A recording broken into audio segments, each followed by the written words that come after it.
tools implementasi yang kemarin rasanya nanti mengajar terkait dengan mahasiswa-mahasiswa yang akan sertifikasi. Nah, ini tools-tools yang biasa kita gunakan, mungkin teman-teman sudah pada tahu, apalagi yang sudah khatam gitu ya. Dan ini lalu proses machine learning. Jadi pertama kita wajib, ya, ini yang Prof. Ucok selalu sampaikan atau teman-teman sudah sampaikan, kita ini dataset di Indonesia ini boleh dikatakan hampir sedikit sekali gitu ya. Nah, dimulai dari kita punya data, dan biasanya ya, kita minjem dataset. Walaupun tren terakhir IEEE mengatakan bahwasanya kita akan membangun namanya dataset sintetik. Nah, data sintetik ini lebih murah, lebih mudah ditransfer, lebih mudah digunakan. Artinya pakai data dummy, tapi kita bisa memodelkan dengan baik.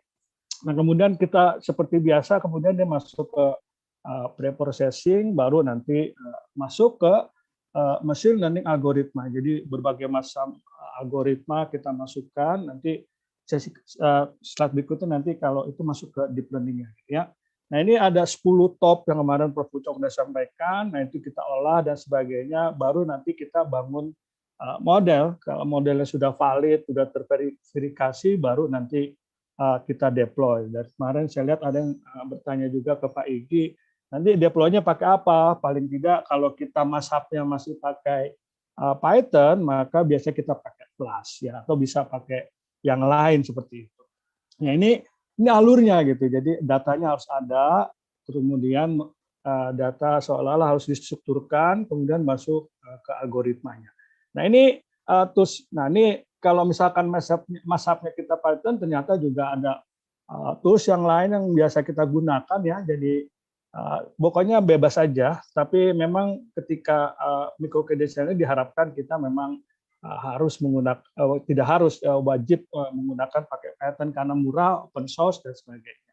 Tapi tidak tertutup kemungkinan kalau kita pakai MATLAB, apalagi saya lihat teman-teman ini banyak juga yang senang menggunakan dengan MATLAB. Namun demikian barang ini cukup mahal ya. Jadi kalau kita gunakan, jadi saya rasa, tapi untuk overview boleh saja. Jadi punya toolbox-nya, dan juga yang terakhir toolbox-nya itu menggunakan, dia bisa menggunakan deep learning atau reinforcement learning toolbox ya. Nah, ini nanti links-nya tadi pagi juga ada yang nanya link-linknya mana Pak bukunya. Nah, ini insya Allah mudah-mudahan saya masih terbuka nih ya. Nanti kalau misalkan itu silakan WA ke saya, Pak itu belum dibuka gitu. Sementara memang ada yang saya tutup gitu. Nah, kemudian juga rapid miner. Nah, rapid miner ini biasa kalau orang data mining ya, jadi biasa nih kalau untuk kuliah pakai rapid miner, atau saingannya itu pakai WK gitu ya. Jadi di sini juga bisa kita gunakan untuk belajar machine learning, dan terakhir juga dia punya toolbox untuk deep learning atau text mining gitu ya, dan juga nanti predictive analytics. Dan jujur saya katakan untuk image-nya saya belum pernah coba bagaimana deep learning di rapid miner kalau kita datanya adalah image, itu saya belum testing ya. Tapi yang jelas intinya kalau ini gratis tahun, tapi setelah itu mungkin lebih ke komersial. Mungkin insya Allah kalau memang kita bisa sebutkan atau berkirim surat, saya akademisi, kita akan bisa menggunakan rapid miner ini secara gratis. Nah, ini bukunya juga ada linknya ya. Kemudian ini kira-kira gambarannya, nanti Bapak Ibu cuma gambar-gambar aja kayak UML gitu. Oh, ini perintahnya ini, di sini ada istilahnya repository-nya, terus operatornya ngapain, data akses dan seterusnya ya. Kemudian juga parameter-parameter apa yang nanti digunakan. Terus juga ada rapid miner GUI tadi ya, sama kayak tadi, ada operator, ada navigator, terus ada parameter, ada processing dan sebagainya. Ya Bapak Ibu saya nggak langsung demo, tapi rasanya nanti Bapak Ibu langsung sendiri aja. Selain dari Python juga ada RStudio, ini juga menarik. Ini saingannya Python ya, jadi hampir mirip gitu ya. Jadi ini juga bisa digunakan untuk bermain machine learning atau deep learning. Ya, ini juga gratis ya. Jadi Anda Bapak Ibu bisa menggunakan. Dan yang terbaik di sini adalah kalau kita pakai R itu adalah grafiknya gitu. Jadi grafiknya cukup baik, kita bisa lihat. Dan inilah yang penting untuk seorang data science, karena walau bagaimanapun juga dari grafik itulah kita bisa mengatakan, oh ini baik, ini buruk, dan sebagainya. Oh ini overfitting, terus ini sangat bagus fittingnya, atau underfitting, dan sebagainya. Itu hanya bisa dilihat di grafik. Nah, ini bukunya, nanti Bapak Ibu bisa silakan download ya. Kemudian yang kemarin juga sudah dijelaskan, ini kita harus sudah hatam gitu ya. Jadi paling tidak kalau untuk IDE-nya, kalau kita pakai Python ya paling tidak kita punya Spider untuk IDE-nya. Kemudian ya kita ya kalau saya lebih suka ya karena udah tua barangkali ya, kita senang pakai Jupyter, langsung coding di situ, running ya. Kemudian toolkit Anaconda, dan di sini semua library dikumpulkan di dalam Anaconda, ada Spider, ada Jupyter, ya sekaligus ya. Jadi Anda tinggal klik, oh saya lagi memakai Jupyter dari Anaconda dan sebagainya. Atau di Anaconda itu kita bisa klik Spider, artinya kita sedang ingin mengedit programnya. Dan yang terakhir kemarin juga Pak Igi juga menjelaskan kalau kita pakai Google Colabs. Nah, ini Python base ya. Jadi cuma di sini hati-hati, bukan hati-hati. Jadi kemarin sudah dijelaskan bagaimana kita menggunakan Google Colabs. Yang penting kita punya Google account ya, Gmail. Kemudian kita punya Google Drive. Nah, sayangnya memang kalau kita ingin bermain dengan data yang besar, maka Google Drive-nya itu kita upgrade gitu ya, sebulan Rp20.000, tapi kita dapat space lebih besar gitu ya. Ada dua cara untuk masuk Google Colab, kita lewat Google Drive ya, kita bisa panggil Google Colabs-nya atau langsung ke linknya ini ya. Jadi di sini kita bisa langsung Google Colab, tapi dengan syarat tadi kita punya Gmail tadi. Nah ini contoh kalau pakai Jupyter tadi sudah nah ini contoh kalau Anaconda, jadi kalau udah diinstal nanti Bapak Ibu bisa lihat memain Jupyter Lab. Tapi saya senangnya cuma 2 aja, kalau nggak Spider pakai. Tapi mungkin juga karena udah tua juga nanti saya senangnya cuma pakai Jupyter. Ya selebihnya biarkan mahasiswa yang bermain dan sebagainya. Atau juga nanti bisa juga kita pakai istilahnya prompt itu ya, jadi pakai prompt coding di prompt ya. Nah ini cheat sheet-nya yang kemarin ini, kalau capek-capek ngapalin format, nah Bapak Ibu bisa lihat cheat sheet-nya ini, dan ini ada library scikit-learn ya, scikit-learn. Jadi di sini algoritma cheat sheet. Nah di sini saya sudah upload di mock, bagaimana, mudah-mudahan udah naik nih. Tadi dari semalam saya coba upload terkait dengan demo scikit-learn ya, cuma nggak berhasil ke mock Apticom. Mudah-mudahan sekarang sudah masuk. Di sini sudah jelas scikit-learn ini mengajari bagaimana mengklasifikasi ya. Terus juga nanti ada bagian library kalau clustering mereka sudah punya. Ini kalau data berlabel maka dia masuk ke cluster. Kemudian kalau tidak, data di label maka dia classification ya. Kalau nggak ke label dia masuk ke clustering. Itu sudah ada bagiannya. Kemudian ada bagian lagi, misal kalau dia bukan kategori maka dia sifatnya kuantitatif, maka sifatnya akan prediktif, dia akan lari ke regression. Regression ini banyak algoritmanya. Kemudian juga kalau terkait dengan kita ingin mereduksi dimensionnya, kita masuk ke bagian misalkan random DCA dan sebagainya. Ya, nanti Bapak Ibu ya mungkin bisa download sendiri, tapi saya coba upload tadi bagaimana demo-demo menggunakan scikit-learn ya. Nah ini kira-kira cheat sheet-nya ya. Jadi Bapak Ibu bisa, kalau capek baca buku, Bapak Ibu bisa lihat panduan ini ya, bagaimana meng-create model, terus modelnya misalkan supervised atau unsupervised ya kan, dan seterusnya ya. Jadi kita lihat perintah sederhananya seperti apa dan sebagainya. Atau juga nanti model fitting, terus bagaimana memprediksi, kemudian juga nanti ada bagaimana memprosesing datanya dan seterusnya. Ya, kemudian mengevaluasi, kemudian kita lihat di sini adalah ada classification metric, perintahnya seperti apa, kemudian kalau dia terkait dengan regression dan seterusnya. Ya, jadi kalau capek baca buku ya buka ini aja. Kemudian ini terkait dengan Python basic, rasanya ini kalau bahasa prodi ini wajib prodi gitu kira-kira.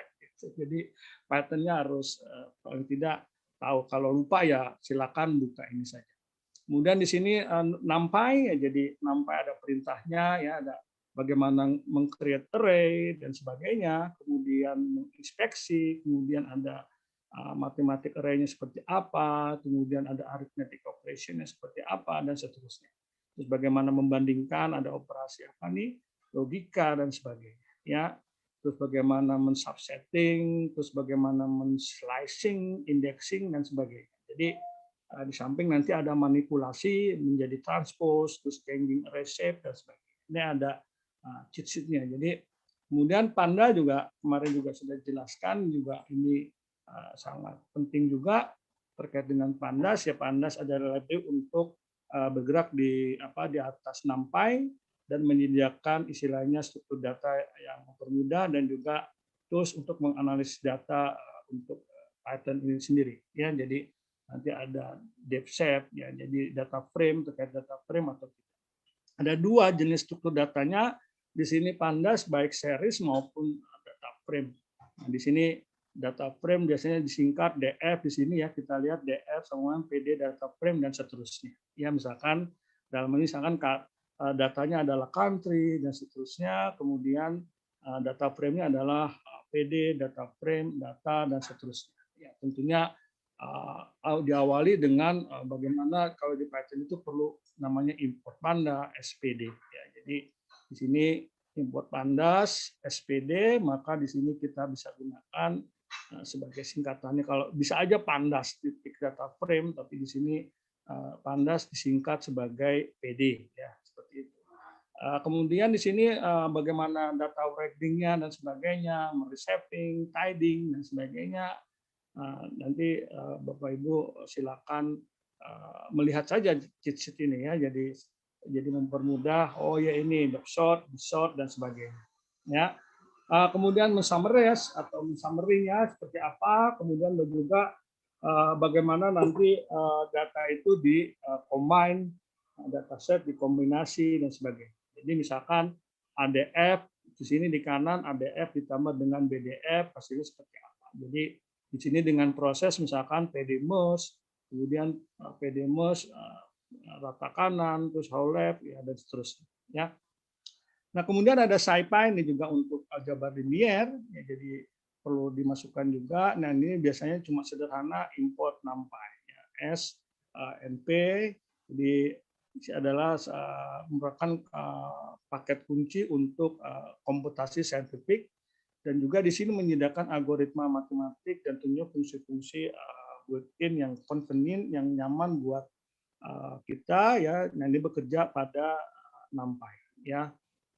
Kemudian ini yang Matplotlib. Nah, ini tentunya yang terkait dengan visualisasi, ya, intinya anatominya adalah seperti ini. Jadi mulai nanti ada gambarnya, stepnya adalah kita harus pertama mempersiapkan datanya, kemudian create plot, baru tampilkan plot, baru kita mengcustomize, kemudian men-save, ya, kemudian kemudian yang terakhir adalah menampilkan, ya. Dan ini ada langkah-langkah bagaimana kita preparasi data, dan MATLAB di sini dikatakan adalah library mencetak 2D di Python, yang menghasilkan apa nih, figur yang kualitasnya untuk publikasi, ya. Kemudian create plot, ya, import matplot, di sini matplotlib titik pyplot splt dan seterusnya, kemudian figur, plot figur dan seterusnya, ya.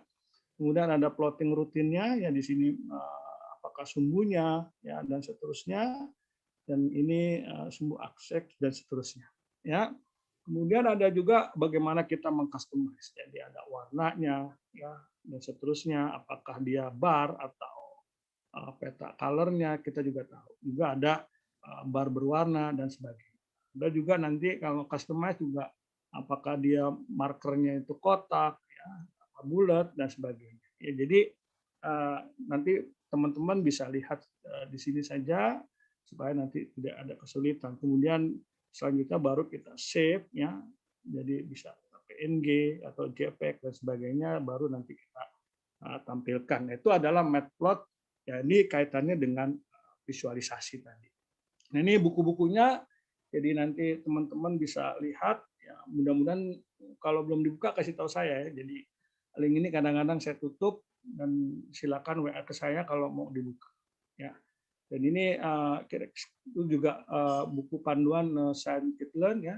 Ini lumayan nih buku cukup tipis ya, cuma 1.200 halaman gitu ya. Jadi Anda teman-teman Bapak Ibu bisa download di sini nanti. Ya itu yang slide yang pertama ya. Jadi kemudian saya akan cerita bagaimana kaitannya dengan deep learning sebelum nanti ke visualisasinya ya. Yang kedua saya akan cerita implementasi dari deep learning. Ya, mudah-mudahan tidak keluar dari jalur ya, tapi tadi belum cerita mungkin sebagai gambaran saja nih.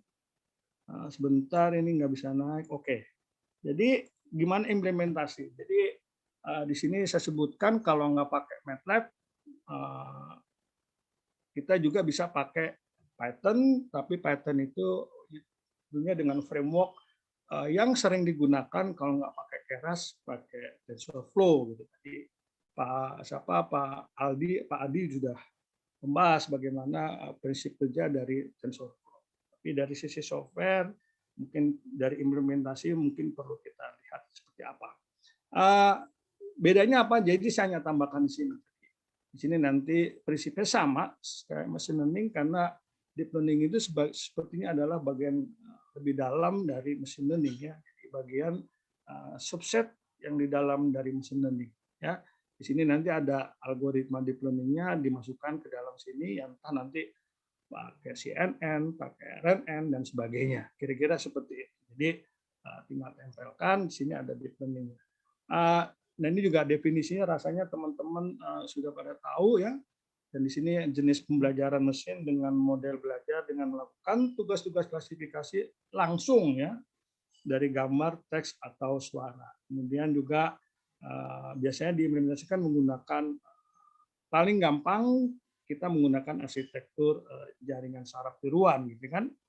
Kemudian istilah deep di sini mengacu kalau lapisannya itu banyak, yang mengatur jumlah lapisan dalam jaringan. Ya, semakin banyak lapisan, maka semakin dalam jaringan. Ya, jadi biasanya yang kemarin-kemarin itu kita pakai neural network cuma satu lapisan hidden ya, lapisan tersembunyi cuma satu. Nah di sini dikatakan juga jaringan saraf tradisional hanya mengandung paling tidak 3, itu aja udah lama untuk mesin zaman dulu ya. Jadi dengan 2-3 lapisan saja juga runningnya juga cukup lama ya. Kemudian sedangkan deep network pasti jumlahnya bisa ratusan ribuan ya di dalam. Nah ini beberapa contoh yang mungkin sebagai wawasan teman-teman juga pasti udah tahu ya. Jadi kendaraan bisa menyetir sendiri, melambat saat mendekati penyeberang jalan, atau misalkan ATM menolak uang kertas palsu dan sebagainya, atau juga aplikasi smartphone yang akan memberikan terjemahan instan, misalkan tanda jalan berbahasa asing langsung diterjemahkan, kira-kira begitu. Nah di sini umumnya sangat cocok, ya, bisa diaplikasikan ke yang lain ya, tapi untuk aplikasi identifikasi misalkan seperti pengenalan wajah, terjemahan teks, dan juga pengenalan suara dan sistem bantuan pengemudi misalkan ya tingkat lanjut, dan juga termasuk bagaimana klasifikasi jalur dan pengenalan rambu lalu lintas. Dan juga di sini keterangan apa yang membuat DL menjadi terdepan sekarang ini ya kata kuncinya adalah lebih akurat karena dia menggunakan begitu banyak jaringan tersembunyi di dalamnya bisa ratusan dan seterusnya. Dan cerita suksesnya itu di sini kita lihat di sini pre 2012 machine learning, setelah tahun 2012 itu kita berusaha menggunakan ini cerita sukses bagaimana gambar ini menunjukkan cerita sukses untuk mengklasifikasikan adanya adanya kanker ya. Jadi di sini resolusi tinggi untuk membedakan sel kanker dan ini menggunakan deep learning ya. Nah, kemudian tentunya teknologi yang memungkinkan dia bergerak. Jadi akses mudah ke sejumlah besar data berlabel. Jadi datasetnya udah banyak tersedia, apalagi tren sekarang IEEE mengatakan bahwasanya kita akan membangun namanya data sintetik. Jadi data sintetik itu dibuat seperti realnya, data namanya dia sintetik ya, data buatan. Jadi Data buatan itu nanti mudah ditransfer dan juga mudah dimodifikasi dan tentunya mudah dipelajari seperti itu ya. Dan di sini dataset awalnya adalah seperti ImageNet, dan ini kalau kita bicara citra maka kita larinya ke ImageNet, atau yang lebih tua lagi pakai Pascal VOC misalnya, ya, tersedia secara bebas dan berguna untuk pelatihan berbagai jenis objek. Kemudian di samping juga, nah ini terkait dengan NVIDIA nih, NVIDIA ini luar biasa pakai GPU ya, jadi mesin-mesin NVIDIA pakai GPU ya, jadi peningkatan kekuatan komputasi. Jadi GPU berkinerja tinggi, jadi mempercepat pelatihan kalau kita punya sejumlah besar data yang diperlukan untuk deep learning. Jadi di sini tentunya akan mengurangi waktu pelatihan dari minggu menjadi jam, atau bahkan nanti bisa cuma dalam 2 menit, kira-kira seperti itu. Di samping itu model pra pelatihan. Jadi biasanya kita menggunakan model pelatihan yang sudah ada, jadi yang dikembangkan oleh para ahli, misalkan dari AlexNet ya. Jadi ada siapa nih orang-orang top yang membangun AlexNet ya.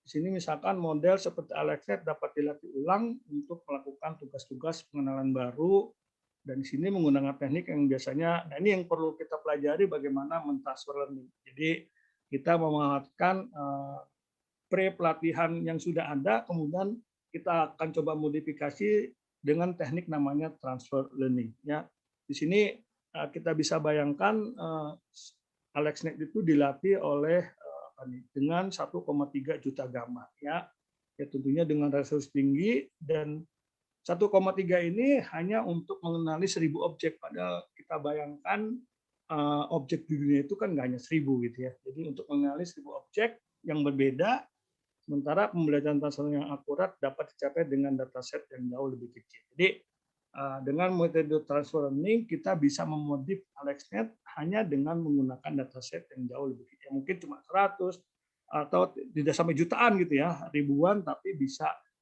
dengan metode transfer learning kita bisa memodif AlexNet. Ya. Dan ini adalah 3 teknologi yang kira-kira memungkinkan kita ya, sehingga kita menggunakan deep learning ya. Jadi deep learning itu sehingga menjadi tren yang saya katakan tadi, kuncinya akurat. Jadi machine learning itu boleh dikatakan masih ada keterlibatan manusia di dalam. Nah ini bagian umumnya, di dalamnya ada hidden layer, dan rasanya teman-teman sudah baca semua nih ya. Jadi kalau yang biasa memberikan kuliah AI yang kayak gini udah merem gitu. Ini hanya mengulang saja, dan ini adalah bagaimana deep neural network bekerja. Nanti prinsipnya ada image, dan di sini prinsipnya nanti ada namanya ada layer convolution. Di sini menggunakan rectifier learning unit ya, kemudian ada convolution kedua, dan di sini contohnya ada 4 layer convolution, baru nanti ke neural network yang utama tadi, yaitu full connected layer untuk tujuannya untuk mengklasifikasi. Ya, jadi katakanlah kita memiliki satu set tadi ya, berisi 1 dari 4 kategori objek yang berbeda, dan kita ingin DNN untuk secara otomatis kira-kira mengenali objek mana yang ada di setiap gambar. Dan kita memberi ya, di sini katakan label gambar agar kita memiliki data pelatihan untuk jaringan. Jadi dengan menggunakan istilahnya kalau kita punya data pelatihan yang besar, jaringan kemudian dapat kira-kira mulai memahami fitur-fitur dari objek tertentu, dan juga nanti kaitannya dengan kategori yang sesuai. Jadi di sini setiap lapisan dalam jaringan akan mengambil data dari lapisan sebelumnya dan mentransformasikannya dan meneruskan. Kemudian juga jaringan akan meningkatkan kompleksitas dan detail dari apa yang dipelajari dari lapisan. Dan juga perlu diperhatikan bahwa jaringan belajar langsung dari data, dan kita sebagai manusia kita tidak memiliki pengaruh atas fitur apa yang sedang dipelajari. Nah, ini penting. Jadi DNN ini diharapkan dia belajar secara otomatis tanpa keterlibatan dari manusia. Ya, di sini tentunya jaringan convolution atau COVNET ya, convolution neural network adalah salah satu algoritma paling populer dari DL ya. Dan ini biasanya kalau kita ingin datanya untuk data gambar maupun video. Dan di sini yang paling gampang adalah CNN itu adalah terdiri dari lapisan input, lapisan output, dan juga banyak lapisan yang tersembunyi. Ya, di sini ada dua bagian besar. Yang pertama adalah untuk mendeteksi fitur, yang kedua adalah untuk mengklasifikasikannya. Ya, jadi di sini lapisan-lapisan ini melakukan salah satu dari 3 jenis operasi, baik nanti konvolusi, kemudian melakukan pooling, kemudian di sini atau ada unit linear yang diperbaiki atau ReLU istilahnya seperti itu. Dan ini masuk ke kategori feature detection. Convolution rasanya kalau Bapak Ibu pernah tahu prinsip matematik konvolusi, dan prinsip konvolusi kalau sering banyak digunakan kalau kita setelah melakukan kuliah image processing, ya. Jadi banyak prinsip konvolusi secara matematik digunakan untuk konvolusi matrix. Ya, konvolusi metrik, dan juga tentunya di sini terkait dengan konvolusi citra, ya. Menempatkan gambar input melalui serangkaian fitur konvolusi. Nanti kita bisa lihat. Kemudian pooling diharapkan menjadikan output dengan melakukan downsampling dan seterusnya. Ya, di sini ada ReLU yang memungkinkan pelatihan yang lebih cepat, lebih efektif. Ya, kemudian di sini akan memetakan nilai negatif menjadi 0, dan terus diharapkan nanti mempertahankan nilainya menjadi positif.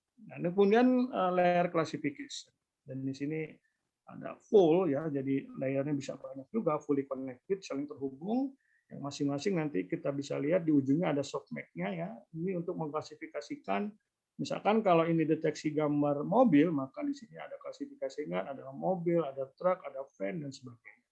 Jadi kita ingin mendeteksi kendaraan-kendaraan, sehingga di sini ketika softmax dia akan menyatakan bagian yang paling ujung, apakah dia mobil, kereta, truk, van, dan sebagainya, atau juga sepeda.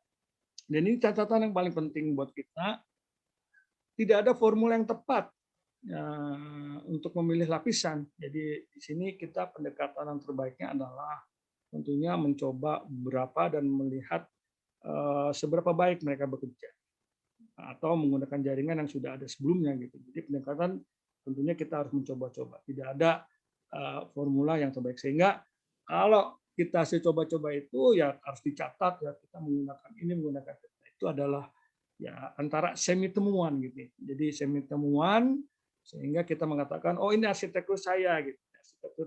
Arsitektur saya atau modifikasi arsitektur yang sudah ada. Jadi contoh DL adalah perbedaan antara DL dan ML, ya. Jadi di sini kita harus wajib tahu, ya, dia merupakan subtipe dari ML yang dimana lapisannya itu banyak kalau kita menggunakan neuron. Ada juga nanti di DBN, ya, di Bayesian B-nya yang ada di BN, nah itu lebih kepada matematik, ya. B-nya mungkin Deep Boltzmann machine, ya. Deep Belief Network. Deep Belief Network, ya. Deep Belief Network. Jadi kemudian dengan ML kita mengakasi fitur gambar yang relevan secara manual dan sebagainya.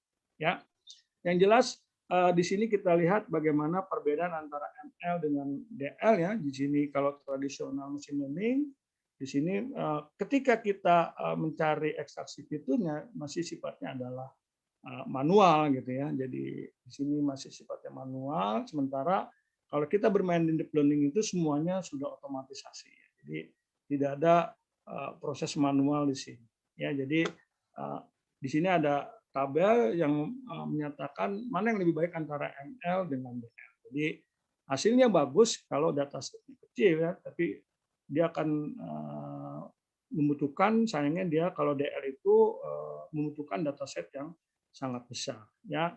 Dan di sini cepat, dan di sini juga intensif secara komputasi, artinya perlu power mesin yang lebih besar, gitu, ya. Namun itu tadi lebih teliti, lebih akurat. Kemudian negatifnya adalah perlu mencoba berbagai fitur, ya ini tadi banyak manual di sini, proses manual masih terlibat, ya. Kemudian DL mempelajari fitur dan mengklasifikasikan secara otomatis, dan ini tingkat akurasinya DL menjadi lebih hebat, seperti itu.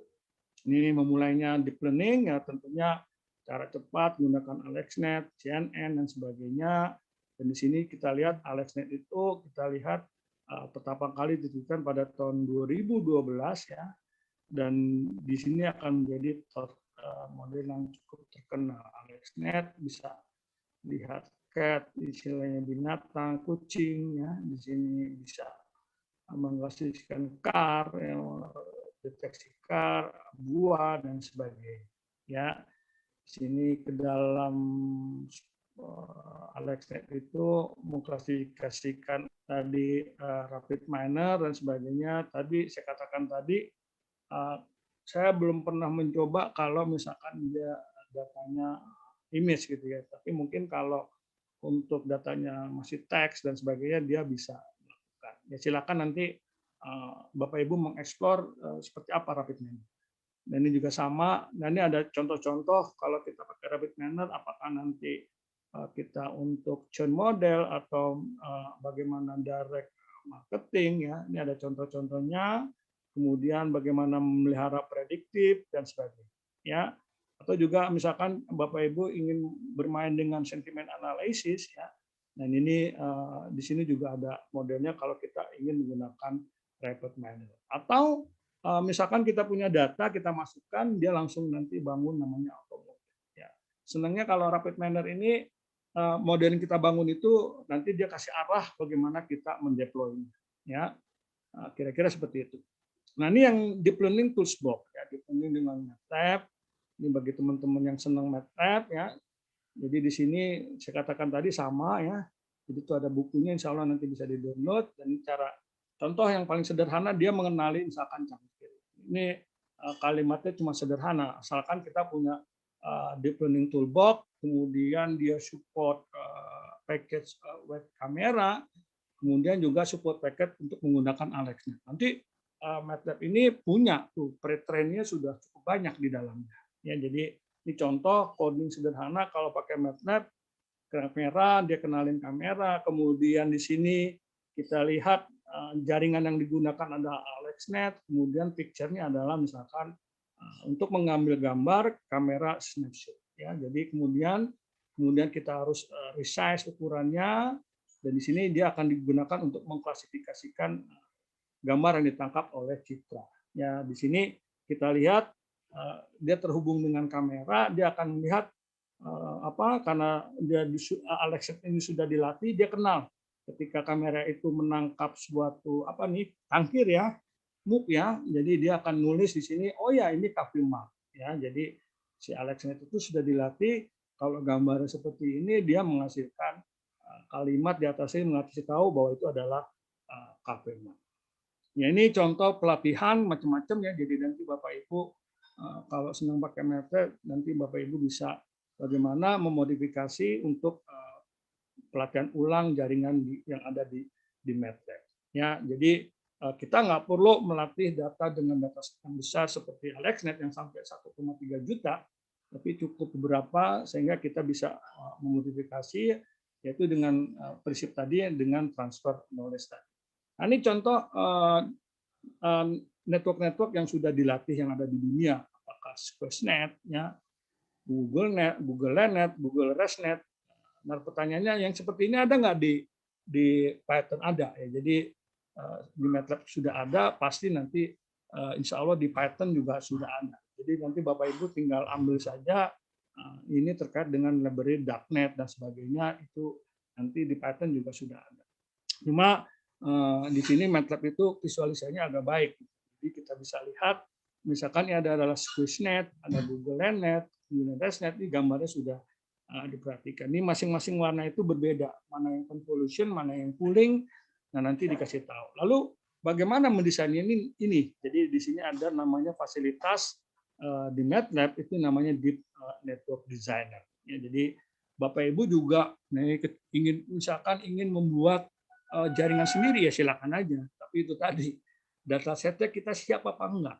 Nah, cuma di sini diberitahu oleh MATLAB, Anda bisa bangun jaringan itu sendiri pakai fasilitas atau menu yang disebut dengan Deep Network Designer.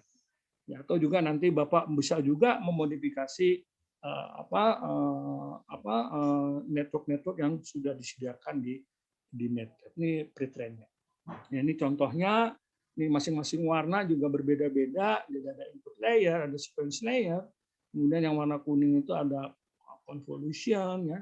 Kemudian yang activation-nya, fungsi aktivasinya, ya di sini pakai ReLU dan sebagainya. Kemudian di sini ada max pooling dan sebagainya. Ya, di sini dicatatkan convolution network-nya itu propertiesnya kayak apa, juga diberitahu ukurannya seperti apa, kemudian jumlah filternya seberapa dan sebagainya. Terus stride-nya, nah ini cerita stride nanti stride itu pinggirnya ya, pinggirnya 1,1 ya. Terus ada lagi nanti kalau langkahnya, padding-nya 0 dan sebagainya. Sorry, kalau stride itu langkahnya ya. Sementara kalau padding itu di sampingnya dan sebagainya. Kemudian ini yang sering digunakan library kalau kita bermain dengan Python ya. Jadi kita suka pakai Keras maupun TensorFlow. Nah sekarang alhamdulillah karena ini dari satu produk, rasanya engineer yang buat itu sama ya. Jadi Frank Sokole ya, kalau nggak salah Frank Sokole bergabung dengan TensorFlow ya. Kemudian dia bisa bergabung dan rasanya sekarang TensorFlow dan Keras itu sudah menjadi satu seperti itu. Di sini terkait dengan link-link buku dan code ya, terkait dengan buku DL, Skytlin, TensorFlow, dan ini kalau mau belajar agak ringan ya ini pakai buku Jason Brownlee ya. Nah, ini dia memberikan step by step bagaimana kita akan mahir di machine learning maupun deep learning ya. Ini linknya juga sudah ada, mudah-mudahan saya sudah buka Python ya, kemudian Python ada codebook dan sebagainya. Ya, apa itu Keras, dan ini adalah open source API deep learning dan seterusnya ya. Kemudian ditulis dengan Python ya, ada Frank Sokole bergabung juga ke Google ya. Kemudian TensorFlow itu kan punya Google. Sekarang mungkin ini masih tahun lalu ya, masih 2.0, mungkin sekarang sudah 2 poin berapa gitu, mungkin menuju 3. Mungkin ada teman-teman yang sudah tahu nih. TensorFlow sekarang sudah ke berapa gitu ya. Dan ini dia bergerak di atas API tingkat tinggi dari TensorFlow. Jadi dia merupakan antarmuka yang dapat didekati dengan sangat mudah untuk memecahkan masalah machine learning dengan fokus pada deep learning model. Ya, karena sudah gabung mungkin. Nah ini yang saya agak kalau bermain dengan Python itu kadang-kadang library-nya nggak cocok dengan yang lama. Makanya kalau sudah pusing seperti itu biasanya saya langsung masuk ke Google Colab. Gitu ya. Jadi running aja di Google Colab. Kalau misalkan perintah-perintahnya berubah-ubah. Nah, ini kadang-kadang suka perlu perhatian sendiri buat kita yang tadinya misalkan cuma masalah misalkan tanda kurung, kurawal dan sebagainya itu mungkin di versi baru tidak ada kurung kurawal dan sebagainya. Ya, dan itu yang perlu kita perhatikan ya. Dan ini TensorFlow 2 end-to-end open source platform ya, machine learning ya. Jadi di sini dia merupakan deep learning library yang dikembangkan oleh Google. Ya, jadi kita dapat menganggapnya sebagai lapisan infrastruktur untuk program yang dapat diturunkan ya, yaitu mengembangkan 4 kemampuan utama, baik menjalankan operasi tensor tingkat rendah secara efisien, baik pada CPU biasa gitu ya, CPU biasa walaupun CPU single processor udah nggak ada kan, semua juga sudah multi core gitu, sebenarnya CPU-nya juga udah mulai powerful gitu ya, walaupun cuma laptop gitu ya, jadi bisa juga CPU-nya juga dengan kemampuan yang tinggi. Kemudian GPU ya tentunya kita bermain di cloud-nya si Google ya, atau juga pakai TPU. Dan juga menghitung gradient ekspresi yang dapat dibedakan secara bebas ya, tentunya dia akan menskalakan perhitungan untuk banyak perangkat ya, jadi bisa aja nanti terdiri dari 27.000 GPU. Kemudian juga mengekspor program ya ke runtime eksternal seperti server, peramban, maupun bisa juga untuk perangkat seluler dan juga perangkat-perangkat embedded yaitu tertambah ya. Ini back-end, jadi back-end-nya jadi back-end-nya keras, tidak menangani perhitungan tingkat rendah, dan sebagai kita ia menggunakan pustaka lain yang disebut dengan back-end. Ya, jadi dengan demikian sebenarnya dia adalah wrapper API tingkat tinggi, sementara dia menggunakan API tingkat rendahnya TensorFlow, bisa CNTK. CNTK ini keluaran Microsoft ya. Jadi atau juga dengan TA. Ya. Nah, ini fitur-fitur Keras dan TensorFlow nanti Bapak Ibu bisa baca ya. Kira-kira seperti apa? Ya, jadi melakukan debug lebih cepat dan sebagainya. Ya, di sini dikatakan Keras itu mendukung convolution network dan juga dukungan recurrent dan sebagainya. Ya, ini nanti perbedaannya dan Bapak Ibu bisa baca dan juga model API-nya ya dari Keras dan sebagainya. Ini contoh model Keras itu ada 2 jenis yaitu model sekuensial maupun model fungsional. Jadi nanti sederhana aja, misalkan mungkin kalau udah TF ini berubah lagi. Jadi ini contoh sederhana kalau kita menggunakan model Keras model di sini kita import kalau kita ingin menggunakan model sekuensial. Kemudian di situ juga mendukung namanya layernya, Keras layernya, import namanya yang layer dense maupun activation dan sebagainya. Dan kemudian di sini harus kita sebutkan model ada sekuensial, model adalah add, yaitu dengan menambahkan dense yang 51, kemudian activation-nya relu, dan input dan sebagainya. Jadi di sini keterangannya, modelnya dan sebagainya. Kemudian baris keempat membuat sekuensial model baru, dan baris kelima menambahkan den dan seterusnya. Di samping itu ada model API fungsional. Ya, ini core-core-nya. Di sini ada core layer, baik itu selain ada core layer, juga ada nanti convolution layer dan juga ada pooling layer. Sementara untuk core modulnya nanti terkait activation module, kemudian loss module, optimizer dan seterusnya. Ya, ini juga sama cheat sheet-nya ya. Cuma tadi kalau cheat sheet-nya Python, di sini cheat sheet dari Keras. Ya, jadi Bapak Ibu bisa menggunakannya, terus bagaimana mengcompile, di sini juga dijelaskan dan seterusnya. Ya.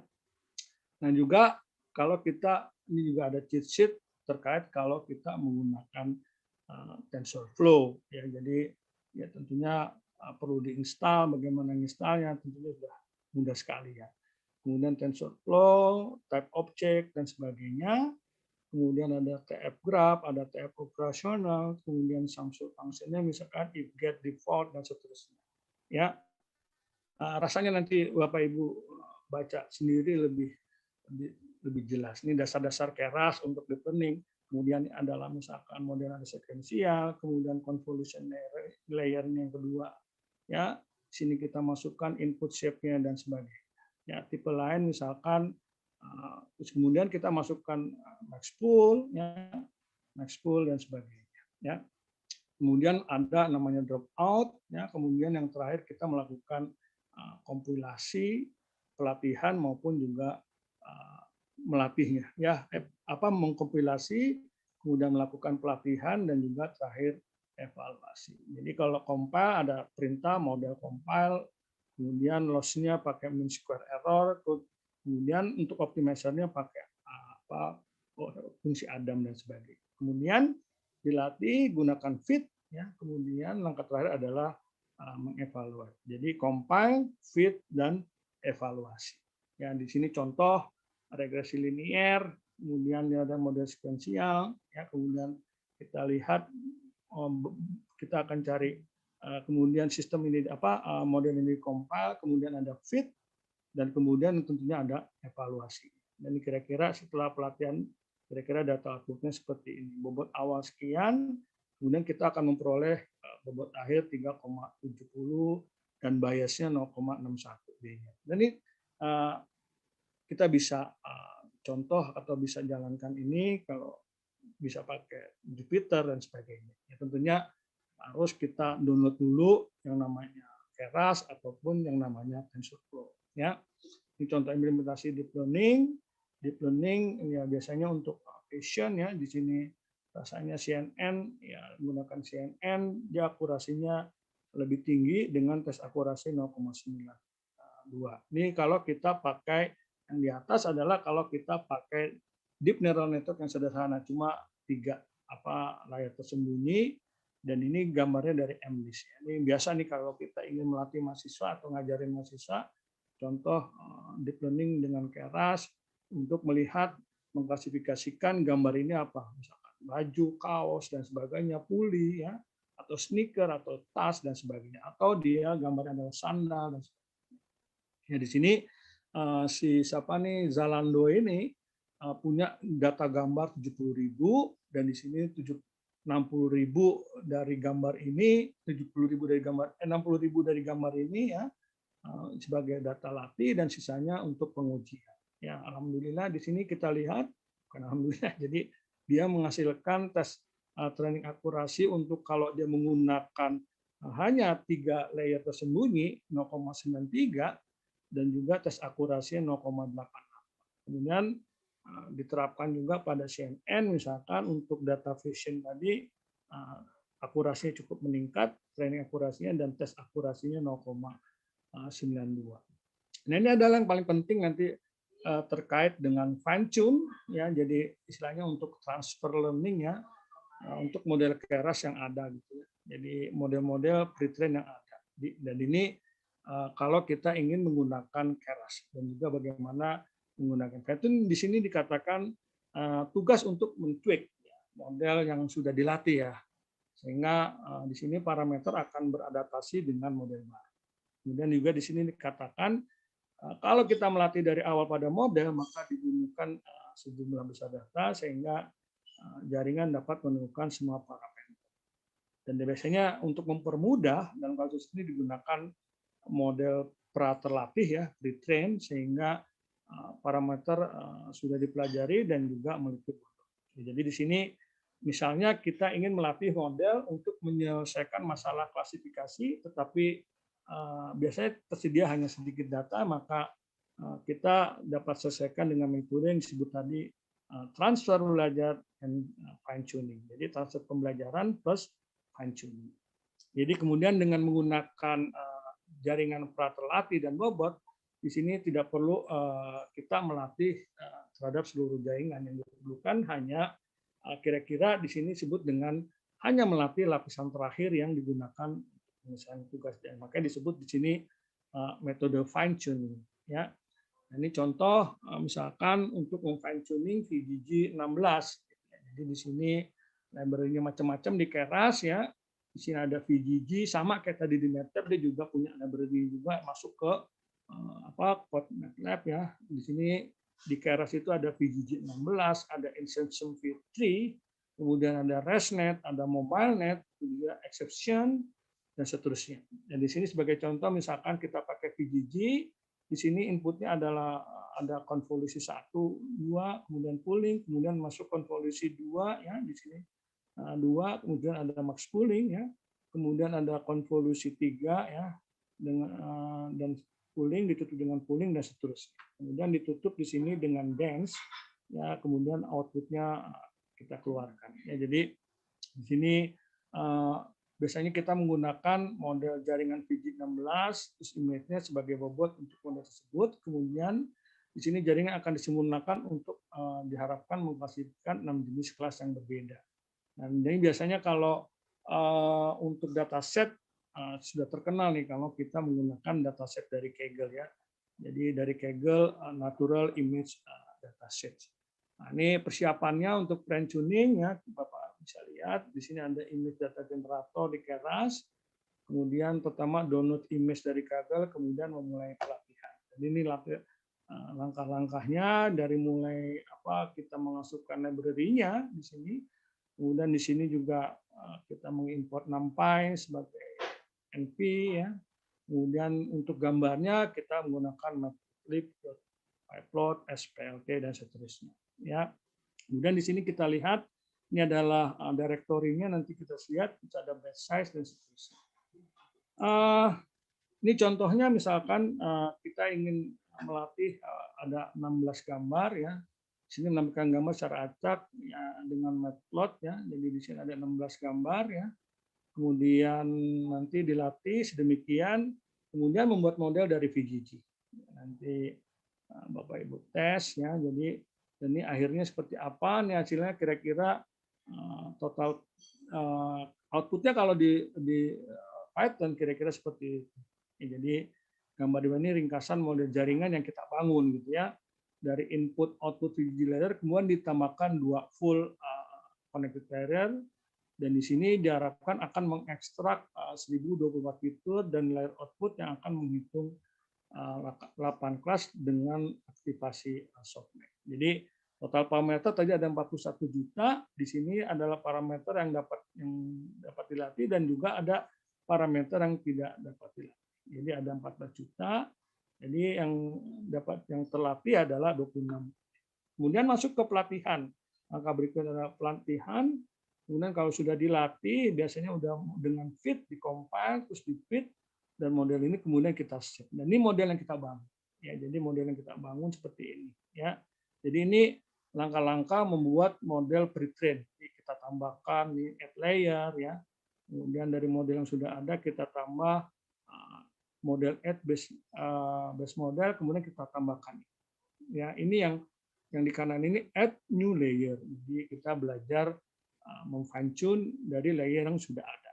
Dan ini kira-kira gambarannya seperti ini. Kemudian dia harus model yang kita bangun itu kemudian kita compile, dan di sini fungsi loss-nya, kerugiannya pakai categorical cost entropy, kemudian optimizer-nya pakai SGD, kemudian matrix-nya adalah akurasi. Kemudian kita save. Kemudian kalau model fit generator, ya kemudian di fit, kemudian kita save. Ya. Nah, ini kira-kira nanti plotnya seperti apa. Ya. Nah, ini gambarannya hasilnya. Kemudian loss-nya ternyata dari gambar loss turun signifikan dan kira-kira akurasinya hampir 100%.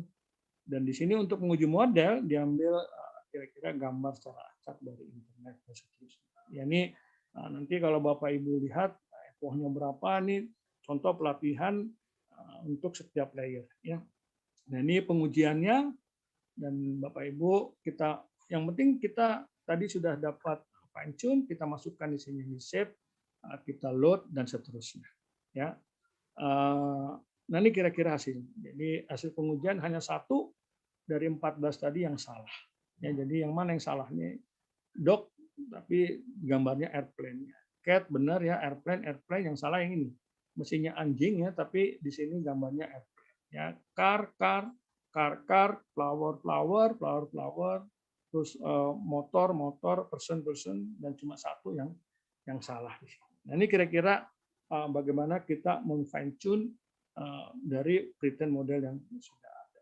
Ya, dan juga dia juga bagaimana kemudian kita akan lihat bagaimana neural network atau deep learning itu bisa mengenali wajah dan seterusnya. Ya. Nah, ini kira-kira ringkasan modelnya, kira-kira gambaran seperti ini. Ya, max pooling, kemudian yang jelas di sini untuk mengenali wajah, kira-kira kita harus punya wajah. Misalkan kita ingin mengenali namanya bintang film Ben Affleck, kemudian ada Elton John, ada Jerry Seinfeld dan seterusnya. Ya, jadi teman-teman harus melihat. Ya, kemudian di sini nanti model dilatih, kemudian uji. Ya, di sini misalkan menguji dengan Ben Affleck dan memang hasilnya diharapkan prediksinya adalah menghasilkan Ben Affleck. Ya. Nah, ini contoh deploy model yang sebagai layanan REST, dan biasanya kita pakai Flash. Ya. Ini paling model yang sederhana ya. Jadi kalau kita ingin mendeploy model, ya ini contoh yang paling sederhana. Kalau kita pakai mesin learning, kalau kita sini diasumsikan kita pakai model regresi linear ya. Jadi ini belum sampai ke citranya ya, ke image-nya, tapi ini contoh. Misalkan kita ingin model mesin learning untuk model regresi sederhana. Ya, ini bisa kita lihat pakai Flash. Kemarin juga sudah ada yang tanya kalau untuk deploy-nya pakai apa, ya kita pakai Flash. Ya, ini pip install Flash dan seterusnya. Dan di sini terkait apa yang akan dimanipulasi di URL kita di home HTML-nya dan sebagainya. Nah, ini tampilan deployment-nya. Ini contoh misalkan prediksi from regression dan seterusnya. Kita masukkan nanti nilai-nilai sesuai model yang udah ada. Ya, jadi di sini tentunya modelnya sudah dibangun dulu. Di sini model yang kita bangun namanya linear regression model, dan ini sudah harus dibangun sebelumnya. Ya. Nah, ini dia. Jadi ini deploy-nya ya, jadi nanti muncul tampilan seperti ini. Nah, di dalamnya ada yang kiri ini ada coding ini ya. Kemudian tampilannya ada seperti ini. Dan di sini model linearnya adalah kita harus bangun. Dan di sini adalah contoh membangun model regresif. Dan ini disimpan dan sebagainya sebagai linear regression model PKL dan seterusnya. Walaupun nanti sebelumnya nanti kita bangun tentunya berdasarkan data yang sudah ada ya. Linear regression datasheet CSV, kemudian kita bangun modelnya yang namanya kita sebut dengan linear regression model PKL. Dan itu kira-kira untuk deep learning-nya. Dan ini sekarang kita masuk tugas yang diberikan oleh saya. Kita bangun, kita coba sharing bagaimana kita ngebangun. Nggak ada pertanyaan ya, moga-moga udah pada ngerti ini. Itu cuma ngulang-ngulang aja sebenarnya. Rasanya sih teman-teman sudah katam semua ya. Nah, saya berdoa sudah katam gitu yang seperti tadi dan hanya mengulang. Sebentar saya tutup dulu yang ininya. Sebentar ya Pak Pri. Saya masih ini ya, masih sharing ya, enggak ya? Udah enggak ya Pak Pri? Enggak. Udah enggak. Mau tutup dulu ini PowerPoint-nya ya Pak Pri. Bentar ya Pak Pri. Oke. Jadi kemudian saya tutup dulu, sorry. Kemudian ada lagi yang ditutup, yang ini. Oke, sekarang terkait dengan tugas saya. Jadi tugas saya ini mana nih? Oke. Jadi kita sharing ya, kembali lagi ke hal yang paling sederhana, bagaimana menampilkan gambar. Kan gitu ya. Ini tugas saya dari Pak Made. Jadi training for training. Jadi tadi mungkin sekilas wawasan ya. Jadi rasanya juga teman-teman udah pada tahu itu yang tadi. Ya, jadi ini tugas dari saya bagaimana memvisualisasikan. Jadi pengantar visualisasi data dengan pattern. Teman-teman, saya sudah upload di MOOC semua ini ya. Jadi mungkin di situ ada notebook juga. Ya, jadi notebook itu nanti Bapak Ibu terserah Bapak Ibu mau testing atau mengujinya pakai Jupyter atau nanti ke Colabs ya. Jadi Google Colabs ya. Nah, jadi kalau Bapak Ibu menggunakan Google Colabs, pertama Bapak Ibu harus download materi dari MOOC dan kemudian masukkan di Google Drive Bapak Ibu, kemudian notebook itu dijalankan dengan ya klik file di notebook tadi, klik kanan, kita ingin running dengan Google Colabs. Kira-kira begitu. Kecuali Bapak Ibu nanti sudah punya sudah install Anaconda sehingga Bapak Ibu bisa langsung ngetes dan sebagainya. Nah, nanti kita lihat demonya seperti apa. Jadi di sini visualisasi dan ini sangat penting. Jadi kalau kita memvisualisasikan data ya tentunya berharap kita bisa, oh ini prediksinya berapa, kemudian nanti kira-kira kalau datanya seperti ini kita harus bisa merekomendasikan ke perusahaan seperti apa atau preskriptif ya, dan juga bisa juga dari gambar itu maknanya apa, jadi semantiknya seperti apa. Ya, jadi penting kira-kira kita memvisualisasikan data yang kita miliki seperti itu. Ini adalah terkait dengan pengantar visualisasi data dengan Python ya. Kemudian ini adalah pendahuluannya ya. Jadi di sini visualisasi data ini untuk melakukan eksplorasi pada analisis data dan juga tentunya untuk mengkomunikasikan data dengan jelas. Dan di samping juga perlu merepresentasikan data agar tidak ada data yang bias kira-kira gitu. Terus manfaatnya apa? Jadi untuk mendukung rekomendasi misalkan pada para pemangku kepentingan stakeholder yang berbeda. Ya tentunya kalau di organisasi ini sangat penting buat para bos dan sebagainya. Ya para bos sih kadang-kadang pusing kalau lihat tabel dan sebagainya, maka lebih cenderung kalau kita dalam bentuk grafik atau dalam bentuk visual dan sebagainya. Ya dalam bentuk visual. Nah itu alasan. Kemudian kita diharapkan juga menghasilkan visualisasi yang sederhana, tentunya yang lebih efektif gitu ya. Kemudian juga visualisasi yang sederhana lebih memiliki dampak dan juga visualisasi sederhana yang juga harusnya menarik dari sisi warna dan juga jangan diharapkan jangan sampai kita juga salah, misalkan kita ada grafik tapi sumbu aksesnya nggak ada, sumbu X-nya nggak ada, sumbu Y-nya nggak ada. Kemudian sumbu X-nya ada tapi maknanya nggak ada. Apa artinya angka-angka di dalam sum X tersebut misalnya. Atau juga sembunyinya juga nggak ada.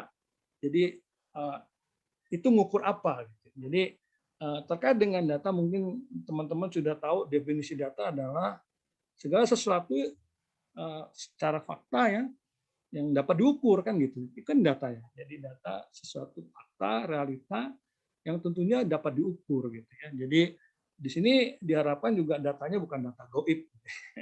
Jadi diharapkan data yang terukur kira-kira seperti itu. Nah, itu makna data. Jadi fakta yang terukur. Ini fakta yang terukur, bukan fakta-fakta gaib gitu ya. Jadi fakta yang terukur. Dan tentunya mungkin kalau kita sebagai saintis ya anggap aja apa yang kita peroleh ya bisa juga data itu dimanipulasi ya, tapi kalaupun kita yang buat sendiri ya mungkin data itu ya ini data sudah valid ya, tidak bukan hasil manipulasi dan sebagainya. Ini adalah best practice-nya, beberapa hal yang perlu diingat terkait dengan visualisasi.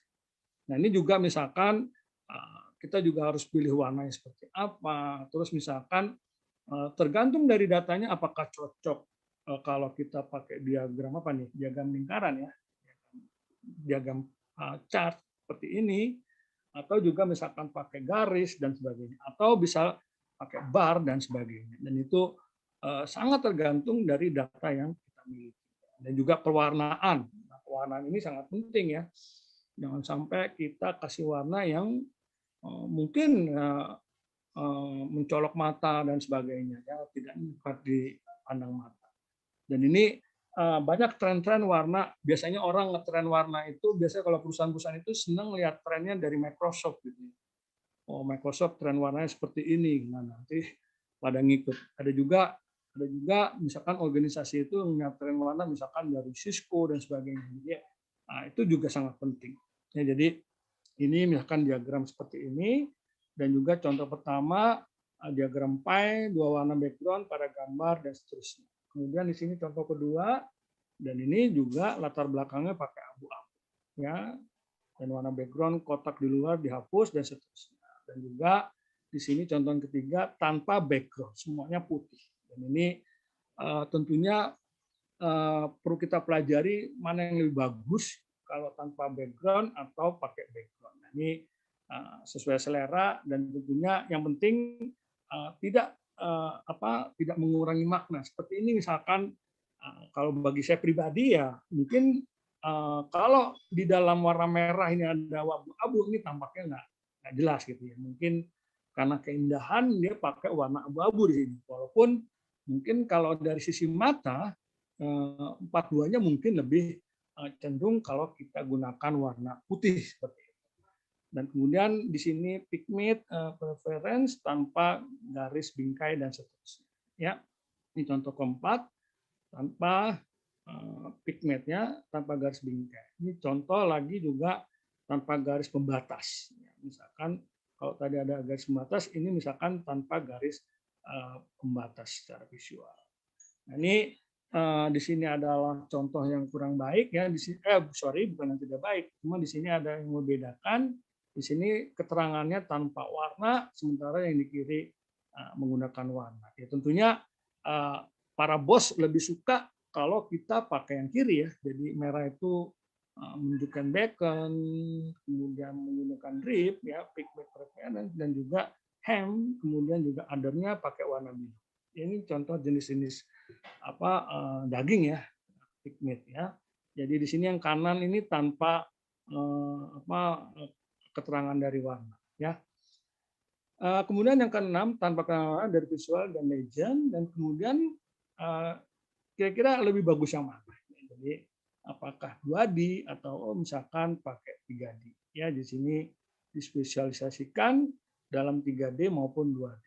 Dan di sini juga bisa kita perhatikan apakah tulisannya cetak tebal atau juga nanti tanpa cetak tebal ya, dengan 2D atau huruf tanpa cetak tebal ya. Kemudian pada tulisan keterangan yang ada di gambar ya, dan juga di sini contoh 2D dapat diminimalkan warnanya dengan 2 warna Ya, jadi yang paling dominan aja yang diberikan warna yang berbeda kepada atau yang paling banyak diberikan warna yang berbeda daripada yang lain. Atau juga ke-10 ya, diagram tanpa irisan. Diagram dalam bentuk lines ya maupun garis.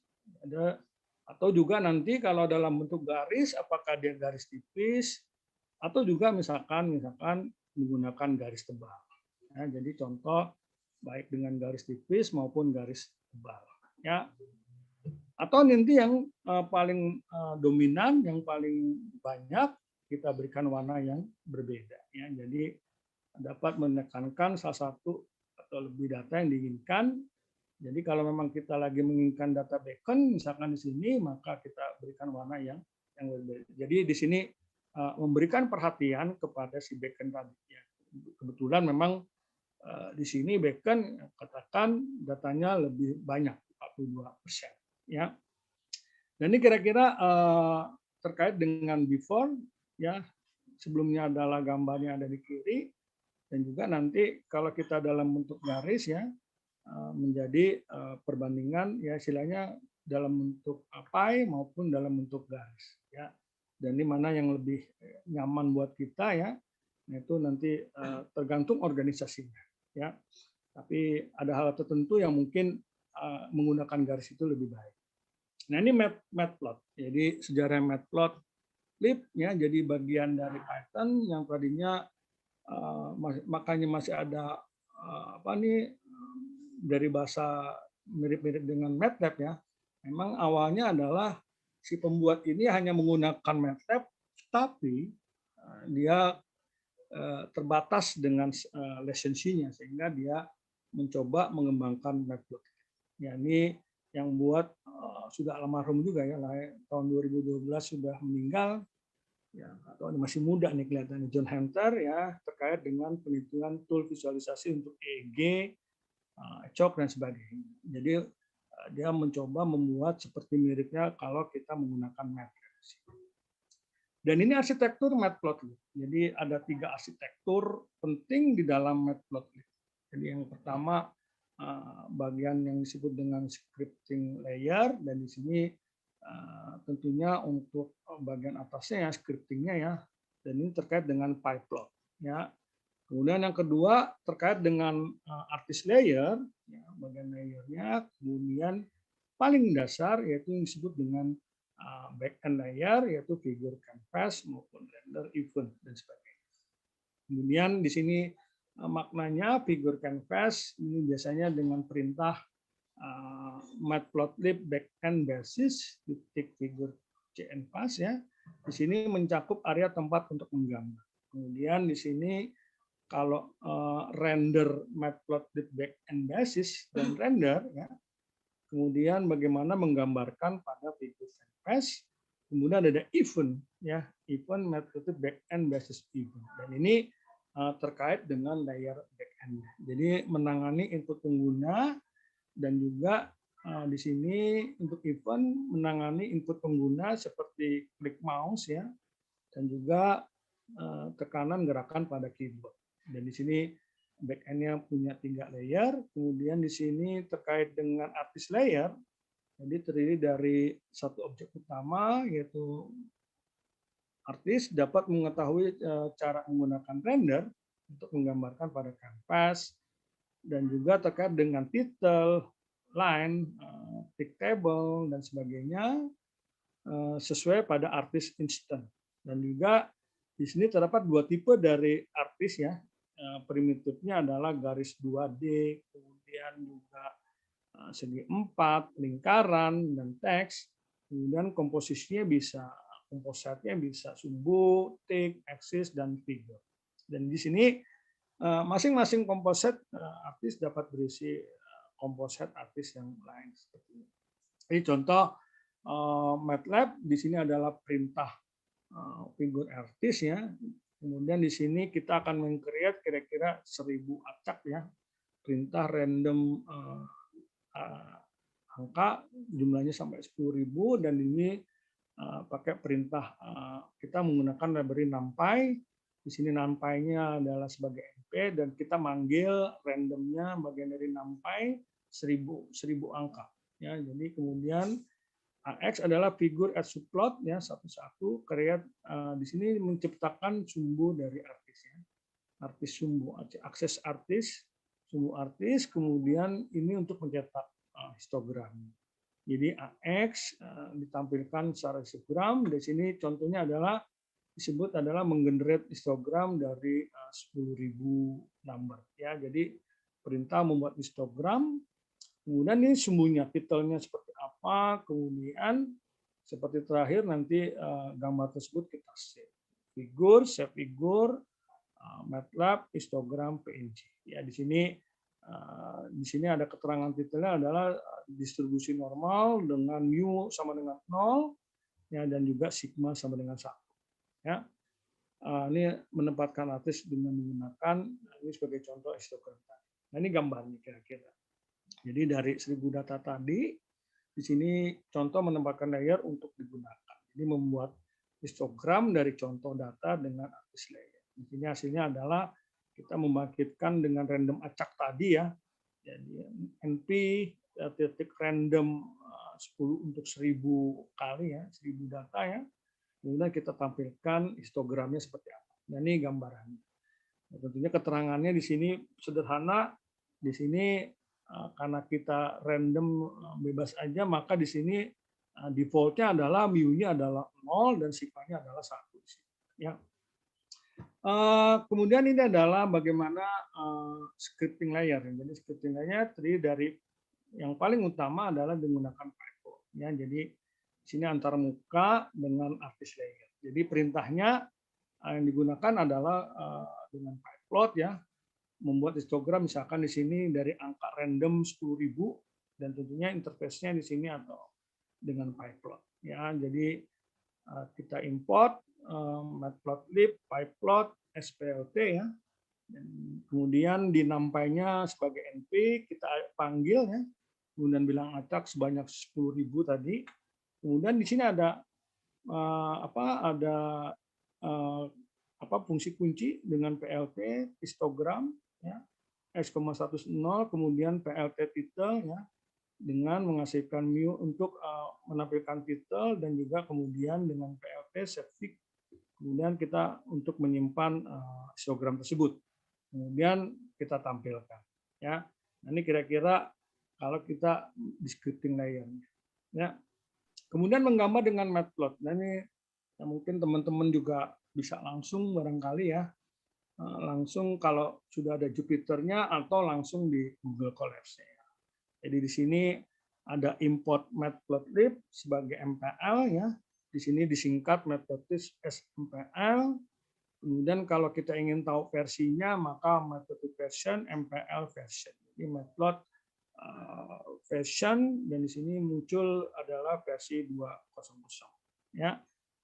Nah, ini contoh paling gampang bagaimana kita plot pada suatu bidang ya. Di sini kita plot suatu simbol 00 ya, O, dan itu muncul dengan posisi di 5,50 ya. Kemudian juga di sini ada istilah MATLAB inline, artinya dia langsung mencetak di situ ya. Jadi kalau tadi di sini tidak tanpa matplotlib inline, sehingga di sini kita gunakan matplotlib inline, artinya adalah segera saat itu dimunculkan grafiknya seperti itu. Jadi untuk memastikan bahwasanya plot kita itu ditampilkan. Ya, di sini tujuannya seperti itu ya. Kemudian di sini ada lagi misalkan matplot, tapi di sini kita tambahkan title ya.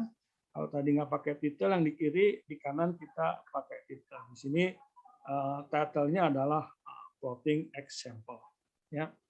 Nah, nanti teman-teman bisa jalanin, ini rasanya udah bosen kayak gini ya.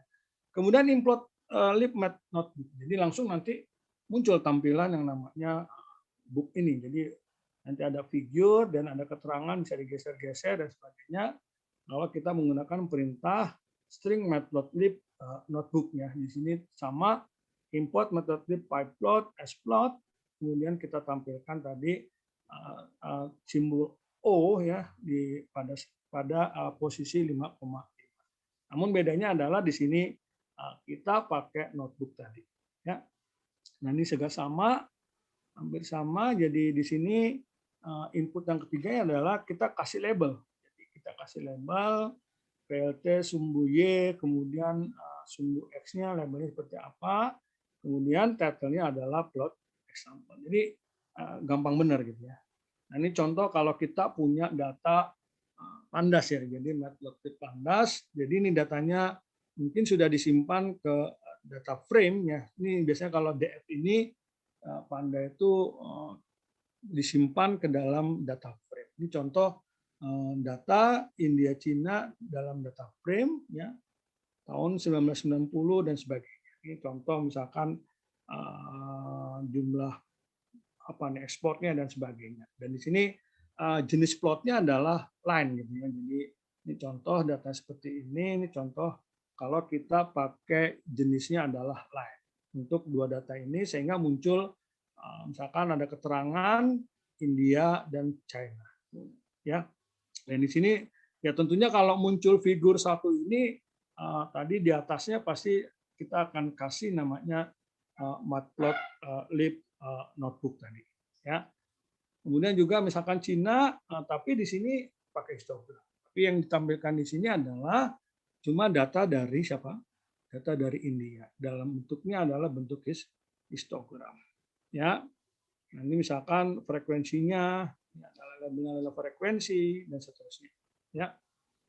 Kemudian hubungan antara pandas dengan matplotlib-nya. Jadi di sini terkait dengan apa dataset misalkan jumlah populasi dari negara-negara mereka di sini mengumpulkan data yang berkaitan 45 negara dan jumlah data yang terkait imigran di negara-negara Amerika tersebut. Kemudian untuk setiap negara kita akan peroleh data tahunan tentang arus migran internasional dilaporkan selain metadata lainnya. Dan juga di sini contoh data yang digunakan sebagai latihan pada paket adalah data dari PBB ya. Jadi nanti teman-teman lihat di situ ada notebook yang terkait dengan visualisasi ini. Nanti dia download langsung dari source-nya ya terkait dengan data dari Kanada ini, data imigrasi misalkan imigrasi ke negara Kanada. Nah ini contohnya data imigrasi di Kanada. Jadi di sini contohnya tahun 1980, kemudian asalnya dari mana ya, kemudian regionalnya tentunya di sini dikasih klasifikasi dia dari benua mana, kemudian benuanya regional mana ya, dan di sini tentunya development regionnya menyangkut negara itu berkembang atau enggak ya. Ini adalah data imigran ke Kanada tahun 2015. Nah, ini contoh tadi saya bilang tadi misalkan data Afghanistan. Di sini Afghanistan adalah bagian dari Asia, kemudian Asia Selatan dan tergolong negara berkembang ya. Kemudian di sini ada data yang masuk ke Kanada itu ada 16 dan seterusnya ya. Atau 1981 ada 39, 82 ada 39 dan terakhir 1984 misalkan di sini dikasih tanda merah adalah banyaknya 71. Ya di sini tentunya untuk membaca data yang di atas kembali lagi pada data frame kita harus install yang namanya Pandas sebelumnya tentunya pastinya ya.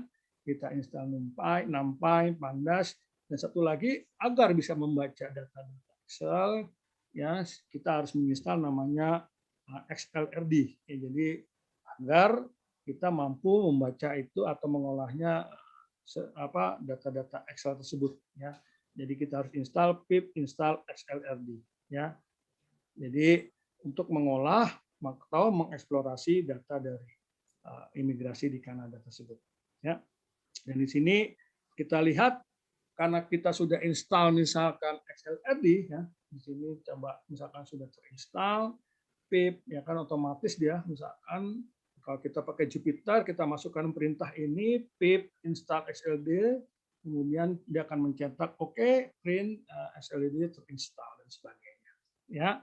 Kemudian ini adalah membacanya data frame strip Kanada. Ini kita ngasih definisi datanya dari kita membaca data ya. Jadi di sini membaca data Excel ya. Kemudian kita definisikan data baru kita menjadi DF Kanada. Ya, jadi kan ini singkatan dari Kanada. Kita membaca dari source-nya. Jadi nanti Bapak Ibu langsung download ke sumbernya ya. Ya mudah-mudahan masih ada. Saya tadi sudah download, insya Allah ada. Kalaupun nanti kita bisa kita adakan juga gitu ya. Maaf, Prof. Ben. Ya. Waktunya 5 menitan lagi. Oke, siap. Jadi di sini read Excel, kemudian di sini contoh DF Kanada. Kalau kita ingin menampilkan 5 data yang tertinggi ya.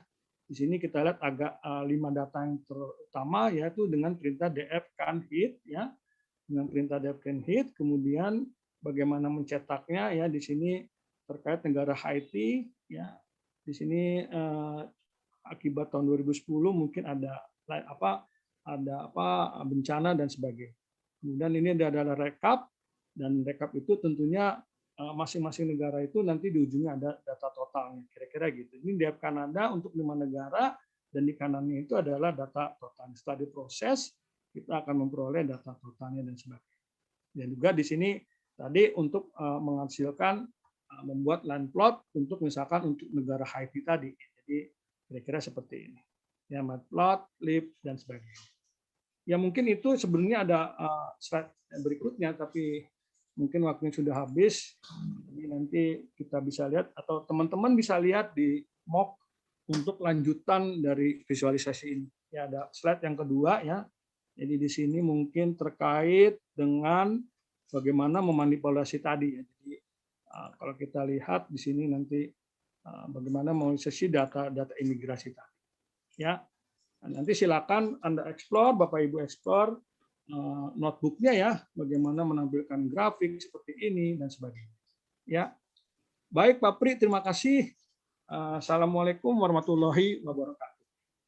Waalaikumsalam warahmatullahi wabarakatuh. Luar biasa, banyak sekali materinya. Mudah-mudahan Bapak Ibu masih bisa menyimak dan memperhatikan. Ada banyak pertanyaan nih, Pak Beni ini. Ya. Yang pertama dari Bu Irma Palupi. Ya. Apakah model CNN juga bisa untuk data learning model selain gambar, misalnya teks? Terus yang kedua, bisa nggak CNN untuk sentimen analisis pakai COVID, pakai conf ID, conf 1 ID? Tentang CNN ini. Nggak boleh ini dulu. Baik, kalau CNN itu fokusnya lebih ke image, ke video ya. Nah, deep learning untuk sentimen analisis maupun teks itu namanya RNN. Ya. Jadi bukan CNN. Jadi kelas deep learning namanya RNN. Jadi nanti Ibu cari RNN, dan itu namanya ada istilahnya lagi. Di bawah RNN itu ada namanya LSTM dan sebagainya. Ya. Dan ini yang kita tampilkan itu adalah bagian kalau untuk image gitu ya. Jadi kalau untuk teks itu lebih cocok pakai namanya istilahnya RNN, Recurrent Neural Network. Nah itu nanti lapisannya juga banyak, dan biasanya orang diperbaiki lagi dengan menggunakan LSTM. Nah LSTM itu sudah di-set, sudah diarsitekturkan ya. Nah itu bisa sampai 1000 atau 500 LSTM di dalam. Nah itu kira-kira Pak. Ya. Terus ada lagi pertanyaan yang tadi ya? Apa lagi? Untuk sentimen analisis bisa. Jadi selain model untuk teks. Bisa. Jadi nanti yang penting kalau di NLP itu kan bagian dari NLP, dan harus tentunya library NLP-nya harus masuk ya. Dan itu juga bisa kita gunakan dengan RNN. Atau juga nanti pakai algoritma tradisional yang lain untuk sentimen analisis ya. Jadi ada tuh untuk menggunakan itu. Saya nggak begitu hafal algoritma yang cocok untuk sentimen analisis kalau pakai ML. Untuk deep learning ya tentunya RNN lebih cocok, gitu ya, kira-kira begitu. Tapi library NLP-nya atau terkait dengan natural language processing-nya itu harus diinstal juga gitu, atau digunakan. Gitu Pak. Oke, terima kasih Prof. Beni. Mungkin dari yang mau langsung ini, saya mau beri kesempatan kepada 2 orang. Yang pertama, Bu Ida Sirajudin. Silakan, Bu Ida. Oh, nggih. Terima kasih Pak Pri. Begini Prof. Ibu dari mana? Tadi saya dari Universitas Trunojoyo Madura. Oke. Ya. Nggih. Tadi penjelasan Prof Beni begitu lengkap gitu nggih, mulai dari deep learning-nya tadi, kemudian visualisasinya. Mungkin saya ingin sekedar bertanya soal deep learning, Prof. Ya. Kan kalau tadi dijelaskan Prof tadi, misalkan di lapisan konvolusi itu ada kernel yang seperti proses image konvolusi gitu nggih, Prof nggih? Iya. Jadi nanti kalau saya bisa bayangkan seperti proses citra, nanti hasilnya kayak ada deteksi tepi, smoothing dan sebagainya.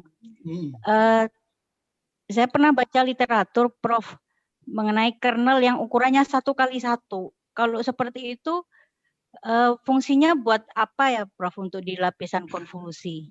Kernel yang ukurannya 1x1 saja. Mungkin itu, Prof. Oke. Nah, itu biasanya kalau konvolusi itu kan filternya kalau enggak 3x3, 2x2 ya. Tapi kalau misalkan filternya 1x1 ya dia saya nggak ngerti dia tujuannya untuk apa gitu. Itu kalau kita data aslinya itu kita bangun menghasilkan data baru kira-kira gitu setelah difilter. Konvolusi kan prinsip filtering sebenarnya. Kita memfiltering dengan metrik berapa kali berapa. Kalau 1x1 mungkin salah baca. Kalau misalkan 1x1 ya data itu sendiri, Bu. Ya. Dan itu mungkin saya belum paham. Kalau 1x1 itu kan diri sendiri. Berarti dia memfilter diri sendiri ya. Saya nggak tahu apakah cuma mungkin hanya membalikkan saja ya. Kalau misalkan datanya 1, ini kalau secara digital, kalau logikanya gitu. Mungkin 1x1 itu filter cuma ditentukan 0 isinya. Berarti dia mengenolkan apa? Mengenolkan data aslinya, kira-kira begitu. Ya, itu logika saya. Tapi itu antik juga tuh. Ya, menarik juga kalau dia menggunakan filter 1x1 gitu ya. Kira-kira gitu, Bu. Ya. Mungkin tidak terjadi konvolusi jadinya. Nggak ada konvolusinya kan, kecuali untuk menegasikan, Bu. Kalau ini cuma untuk fungsi menegasikan, Ibu kasih 1x1, dia mengenolkan misalkan. Ya udah, berarti filter Ibu mengenolkan data yang diterima oleh dia. Tapi memang jarang orang menggunakan 1x1, minimal 2x2. Gitu ya, Bu ya? Oke. Ya. Baik. Masih banyak lagi yang lain nih kita berbagi. Ini apa dari Mas Ali Afandi. Deep learning sangat powerful, akurasinya tinggi. Apakah beban komputasi itu tidak diperhitungkan untuk konsep AI? Karena sekarang ini kebutuhannya tinggi, sementara kita juga bagaimana dengan IoT gitu. Tantangannya seperti itu. Bagaimana pendapat Prof. Beni? Gimana? Aduh. Ini agak bingung juga saya bacanya. Iya. Jadi mungkin kan deep learning itu kan powerful, tapi membutuhkan resource yang tinggi ya. Iya. Dan dengan adanya IoT juga makin banyak nih datanya nih, ceritanya begitu. Yang akan di-embed ke dalam sistem yang kita bangun. Iya, iya. Nah, gimana kira-kira kita bisa memfasilitasi itu? Deep learning itu ya, ini kembali lagi, kita konsep AI itu ML, machine learning, deep learning. Kalau datanya nggak ada, si mesin itu nggak bisa belajar, ya. Nah, jadi proses pembelajaran itu karena kalau machine learning itu datanya masih terbatas. Tadi saya udah gambarkan, kalau machine learning itu terkait dengan kita mengekstrak fitur, ya, itu masih adanya keterlibatan dari manusia, gitu. Nah, diharapkan nanti kalau bisa keterlibatan manusia itu diminimalkan. Ya, jadi deep learning itulah yang sanggup. Memang persyaratannya itu memang mesinnya cukup powerful ya. Rasanya dengan kondisi dewasa ini, ya, jadi kita bisa menggunakan deep learning ya tadi, kita pinjam Google Colabs. Nah, di situ udah ada back-end-nya kan, ada GPU, ada TPU kan gitu ya. Kalau kita memakai mesin gratisan, ya kita bisa menggunakan itu tadi. Ya, jadi data kita banyak, kita pakai misalkan gunakan si punya Google Colabs tadi. Ya nanti syukur-syukur ya, mudah-mudahan ya kita nanti KRAI ini atau konsorsium riset AI ini punya riset unggulan. Jadi teman-teman yang kalau keterbatasan keterbatasan dengan power dari komputer, kita bisa pinjam ke teman-teman KRAI ini dari UI, ITB maupun Gunadarma dan sebagainya. Kita bisa misalkan izin, misalkan tentunya dengan ada kerjasama dulu bisa menggunakan mesin-mesin powerful tersebut gitu. Jadi untuk sementara ini yang powerful yang ada itu adalah ya paling kita memanfaatkan Google Colab. Di situ ada GPU. Kecuali memang ya oke lah kalau pakai mesin di rumah ya bisa. Kalau datanya jutaan atau itu ya itu pun dengan i7 ya dengan core berapa gitu ya itu juga bisa seminggu atau lebih gitu ya kira-kira. Ya, tapi ya itu tadi manfaatkan yang resource yang sudah ada misalkan Google Colab atau nanti dengan teman-teman di KRA. Kemudian IoT tadi saya nggak ngerti pertanyaannya. Ya IoT ya tentunya tergantung pattern-nya nih. IoT juga ada juga library bisa di-embed ke hardware IoT gitu ya. Tentunya harapannya hardware itu bisa mengerti paling tidak kalau deep learning itu mengenali wajah dan sebagainya. Dan sekarang sudah banyak tuh aplikasi-aplikasi itu menggunakan earphone untuk mengenali wajah dan sebagainya. Dan itu memang tentunya tidak berat. Yang berat adalah ketika deep learning itu melatih modelnya. Jadi kalau modelnya udah jadi itu ya cepat, ya. Tapi justru untuk melatih modelnya itu yang perlu waktu yang lama. Tapi kalau modelnya sudah jadi, sudah dideploy, itu kan sederhana. Tinggal masukin ke HP, ke ini. Nah itu udah deploy-nya. Tapi ngebangun modelnya tadi tuh. Coba Anda bayangkan AlexNet perlu 1,3 juta gambar ya. Itu pun banyak bisa memprediksi 1000 objek. Padahal objek di dunia itu luar biasa banyak. Itu loh problemnya. Jadi dan yang kayak gini-gini ML nggak sanggup. Ya ML itu apalagi masih terlibat manusia, datanya terbatas. Ya. Sehingga pakai deep learning ya tentunya mohon maaf tentu untuk melatih modelnya itu yang sangat penting. Nah, itu perlu mesin-mesin yang power. Ketika modelnya sudah jadi aman, tinggal cemplungin aja ke laptop, ke ini dan sebagainya. Ya, dan itu nggak masalah kalau modelnya sudah jadi. Mungkin itu ya, Pak. Mau ngelanjutin masalah pre-train model tadi, Prof. Jadi kalau kita udah punya kayak AlexNet tadi, sudah punya data untuk 1000 objek. Ya, kan dia bilang bisa transfer learning. Ya. Kalau objek yang kita punya bukan termasuk dalam 1000 itu, ya boleh. Nah, itu enggak ya? Ya itulah peristiwa pre-train. Jadi kita pre-train, kita tambah misalkan di luar itu tadi, di add ya tadi. Kalau misalkan pakai pattern itu kita add misalkan densnya berapa. Nanti baru dilatih dia. Ya. Dan untuk mengenali misalkan muka yang lain, kayak tadi kan juga saya melakukan apa? Untuk mengenali mukanya siapa tuh bintang film ya. Nah itu mungkin objek tadi nggak ngerti kalau itu siapa si bintang film tadi gitu ya. Nah itu kita harus pre-train. Jadi pre-train AlexNet bagian bawahnya kita tambahkan gitu tanpa meninggalkan parameter sebelumnya. Kita tambahkan misalkan dense layer 3 dan sebagainya. Ya, kita hanya menambahkan di bagian bawah untuk mengenali, ya, mengenali wajah yang baru misalkan atau objek yang baru, tanpa harus mengulang yang tadi 1,3 1000 tadi enggak. Ya, jadi, misalkan ada objek baru ada 50 masukkan, tapi memang kita perlu melatih misalkan ya, oke lah kalau itu 1,3 kita perlu misalkan 10.000 gitu ya. Nah itu ya, nah itulah yang perlu kita latih. Ya nanti kita masukkan, oh benar nggak dia kenal, benar nggak, tapi tanpa harus mengubah si AlexNet tadi. Ya, jadi itu mempercepat belajar. Ya, itu cara-cara mempercepat melatih si model deep learning tadi. Nah, itu yang sekarang lagi ngetren. Kita nggak bikin yang baru-baru, jangan. Nanti kita nggak sanggup mesinnya, satu nggak cukup datanya. Kira-kira begitu. Gitu ya Pak Pri. Ya, baik. Ini kelihatannya juga bisa sekaligus menjawab beberapa pertanyaan yang nanya, ini penelitian apa nih yang berikutnya, topik-topik yang baru begitu. Nah, itu transfer learning mungkin salah satunya, Prof ya. Ya, Bisa ya. bisa. Oke, saya Jadi, mau panggil yang, ada lagi, Prof? ya iya. Jadi kita jangan terpaku. Kita perlu data yang banyak, tapi kita punya data baru, tapi melatih pre-train yang ada. Mungkin untuk riset itu bagus ya. Jadi kita coba berbagai pre-train yang ada, kita testing dengan objek yang baru. Ya, kan banyak tuh tadi tuh. Ada VBD, ada ini. Nah itu kita testing. Ya, kita tambahkan layernya dan sebagainya untuk objek baru yang kita punya. Kira-kira gitu, Pak Pri. Oke. Dan itu menarik. Menarik, betul. Ya, jadi nggak perlu mesin yang mesin besar. Iya. Data itu kita mesti pakai mesin kampus mana gitu. Iya. Karena sebagian pekerjaan sudah dilakukan oleh mereka ya. Iya. Baik, saya mau kasih kesempatan kepada Pak Sylvester Stallone nih. Siapa? Sylvester. Iya nih ya. Dosen di mana, Mas? Silakan Pak Sylvester.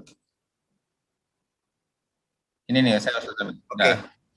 Baik ya. Jadi dari mana? Oke, terima kasih Pak Pri sudah diberi kesempatan untuk bertanya. Prof, perkenalkan saya Sylvester Henadi Permana. Saya dari Universitas Trilogi. Oh, Jakarta.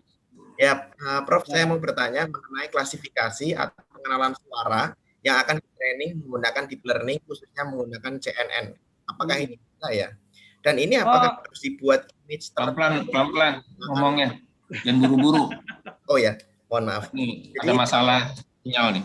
Saya mau bertanya mengenai klasifikasi atau pengenalan suara yang di-training menggunakan deep learning, khususnya CNN. Ini harus dibuat image terlebih dahulu menggunakan spektrogram atau bagaimana, Prof? Gitu ya. Baik. Kebetulan kita punya S3 yang kayak gini nih. Ya, suara ya, pengenalan suara. Pengenalan suara ya. Jadi S3 udah lulus, alhamdulillah. Dia nggak pakai CNN, Pak. Jadi dia pakai RNN, tentunya pakai LSTM. Kemarin dia pakai 1000. Dia ngenalin suara. Nah ini harus tahu namanya MFCC ya. MFCC ya. MFCC. Nah itu nanti Anda bisa pakai. Ini menarik. Kemarin dia cuma ngenalin untuk password 1, 2, 3. Dan itu kan tekanan suaranya beda-beda tuh ya. Iya betul. 1, 2, 3 dan 4. Dan ini menarik lagi kalau misalkan kita ngenalin 1, 2, 3 ini suku mana, itu menarik tuh. Oh, iya. Jadi kalau Mas Sylvester bisa memahami itu menarik tuh. 1, 2, 3. Nah ini orang Jawa nih, orang Sunda, itu menarik. Nah itu menarik. Satu lagi. Kita belum sampai penelitian kita itu, ini suaranya Mas Sylvester. Jadi kalau misalkan, ini yang ngomong ini. Ini kalau kita sukses, Pak, ini bisa digunakan untuk alat bukti persidangan, Pak. Oh iya. Ya benar nggak recording tadi? Ya, itu bisa digunakan. Ini benar suaranya segini. Ini benar suara ini. Ini belum sampai situ. Itu harapannya memang kita sampai ke sana itu. Ini betul, kita harus bangun modul. Tapi di situ, Prof. Nah sekali lagi kita nggak CNN. Kita pakai RNN, Mas. Ya, jadi RNN cari yang paling sederhana pakai LSTM. Mungkin bisa sampai LSTM sampai 1000 LSTM digunakan ya. Itu nanti Mas bisa coba, Mas Sylvester bisa coba, atau mungkin setelah masuk ke LSTM nanti ditambah lagi sebagai mask poolingnya atau di atas itu bisa pakai full connected layer dan sebagainya. Ya, jadi itu nanti bisa dimodifikasi. Tapi prinsipnya jangan CNN, jadi harus pakai RNN karena terkait dengan suara tadi. Kita udah melakukan itu. Ya, tapi tadi belum kenal. Ini benar-benar suaranya Mas Sylvester. Ini orang Jawa yang ngomong. Itu menarik tuh. Nah, itu menarik. Itu menarik kalau ini orang Jawa, ini orang ini orang ini, itu luar biasa. Gitu ya Mas ya. Iya, termasuk mengenali ya. Ini suara Prof ini suara Prof Ucok gitu bisa tuh nanti itu. Nah, itu menarik tuh. Ini suaranya ini gitu. Itu menarik. Iya. Oke. Baik, ini masih ada lagi kelihatannya sayang kalau dilewati Prof. Ada dari Bu Anggit sama Bu Nurhayatin, saya gabung aja. Bagaimana kita menentukan jumlah lapisan layer dan ukuran filter dan visualisasinya yang cocok untuk suatu karakteristik data tertentu gitu. Ini nggak ada. Nggak Saya udah bilang nggak ada. Tidak ada tips-tips yang mengatakan itu. Kita harus nyoba sendiri gitu. Ya paling kita lihat, iya orang ini pakai sekian, ya kita harus coba. nggak ada tips. Jadi mengapa? Ini karena deep learning itu diharapkan nggak ada campur tangan manusia gitu. Ya, mungkin kita belajarnya dari mungkin dari paper orang. Oh, dia pakai layer sekian, kita coba layer sekian. Dan kita bisa mengubah-ubah sendiri. Tapi tidak ada standar baku, oh mesti sekian. Tapi memang penelitian yang menarik tuh. Kalau Ibu bisa mengkarakterisasikan dataset tertentu, kalau dataset tertentu ini dataset A misalkan, Ibu bisa memastikan standarnya mesti pakai sekian layer. Itu penelitian bagus, Bu. Saya mau tuh, Bu, kalau Ibu bisa meneliti itu, saya senang banget kalau Ibu punya data itu. Oh, kalau datanya kayak gini, ya, maka ini harus pakai layer sekian. Kemudian visualisasinya, nah ini visualisasi. Visualisasi kan tergantung bos. Ya, tapi memang ada tata cara, saya ada buku tentang bagaimana memvisualisasikan yang baik. Ya, dari sisi psikologis, dari sisi apa, dan sebagainya. Supaya diperhatikan oleh stakeholder ya. Jadi dataset sekian, maka tampilnya sekian. Dataset sekian, tampilnya harus pakai ini gitu ya. Dataset ini harus tampilnya pakai bar dan sebagainya. Yaitu ada metode-metode yang sangat baik sehingga si bos itu senang dan juga mudah dimengerti. Sekali lagi, itu penelitian yang bagus, Bu. Kalau Ibu punya dataset, kemudian Ibu bisa bilang standarnya harus sekian layer gitu ya. Itu senang banget. Atau paling tidak Ibu mengatakan, oh ya standar layernya minimal sekian. Nah, itu nanti model yang dihasilkan baik, misalkan. Ya, tapi sekali lagi tadi saya sudah nyatakan tidak ada standar baku berapa layer tersembunyi yang ada di dalam atau menggunakan max pooling berapa dan sebagainya. Ya mungkin itu Pak Pri. Iya, betul. Karena ini juga nanti tergantung kebutuhan kita kan, melakukannya betul. Untuk betul. Apa, seberapa tinggi tingkat akurasi yang dibutuhkan, yang dituntut. Betul. Gitu ya. Iya, baik. Ini lagi Prof. Jika menggunakan dari Bu Rumaisya nih, jika menggunakan imbalance dataset pada machine learning, cenderung akurasinya kurang baik ya, imbalance. Imbalance dataset pada machine learning akurasinya kurang baik. Bagaimana dengan menggunakan deep learning? Apakah dataset harus di resampling terlebih dahulu? Ya, itu lebih bagus disampling terlebih dahulu. Kalau imbalance kan data netral ya, nggak kelihatan nanti dia itu apa data bagus atau jeleknya dia nggak akan kelihatan. Justru yang data yang variatif itu deep learning itu lebih bagus untuk melihat fiturnya. Kalau imbalance kan fiturnya nggak nangkep dia. Nah, itu pendapat saya ya. Jadi kalau kita pakai data yang sudah imbalance, yang sudah itu kan sudah dimodif dengan sedemikian rupa sehingga ada keseimbangan di kiri kanan gitu. Ini orang ekonomi nih. Biasanya kalau pakai imbalance gitu ya. Jadi data produksi, data ini dan sebagainya kalau udah dimodif seperti itu rasanya deep learning kurang yakin. Ya itu ya cukup pakai machine learning cukup gitu ya. Kalau deep learning itu justru kita punya data banyak, kita dapat fiturnya, itu yang menarik. Ya, jadi harapannya memang data real yang kita cemplungin gitu ya, walaupun ya kita tahu nih ada data bias gitu ya, bias, terus ada data yang outlier gitu ya. Mungkin yang outlier itu ya dibuang-buang dulu gitu ya. Tapi yang kira-kira datanya masih tidak di luar outlier itu bisa kita cemplungin. Ya itu tadi deep learning itu data cemplungin dia belajar, bikin model dan sebagainya. Kalau bisa memang ya tadi, kalau bisa nggak di-imbalance dulu. Nah, ini biasanya kalau imbalance, tadi saya bilang, ini orang-orang ekonomi nih. Biasanya terkait dengan ekonomi, terus mainnya di IT balancing. IT BSC biasanya gitu ya, kalau untuk melihat struktur apa IT dan sebagainya.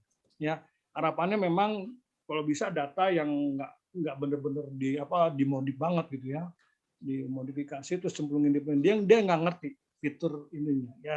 Ya dapat fiturnya tapi yang nggak terlalu akurat. Kira-kira seperti itu. Ya. Baik, satu orang lagi nih dari langsung menyampaikan pertanyaan boleh, Pak Muhammad Yazdi. Ya. Ada Pak Muhammad Yazdi. Silakan singkat saja Pak Yazdi. Nah, mudah-mudahan nggak susah pertanyaannya. Ya, baik, terima kasih Prof. Assalamualaikum warahmatullahi wabarakatuh. Waalaikumsalam. Dari perkenalkan saya Muhammad Yazdi dari Informatika Untak. Untak Surabaya. Palu. Oh, Palu. Oke. Sekaligus ketua Akti Konsultan, Pak. Mantap, luar biasa. Terima kasih Pak. Mohon maaf saya baru bergabung, Prof. Saya mau ingin sederhana saya pertanyaan saya Prof mengenai Ya. tadi saya belum sempat menyimak begitu luas tentang apa tadi itu matplotlib itu yang saya lihat.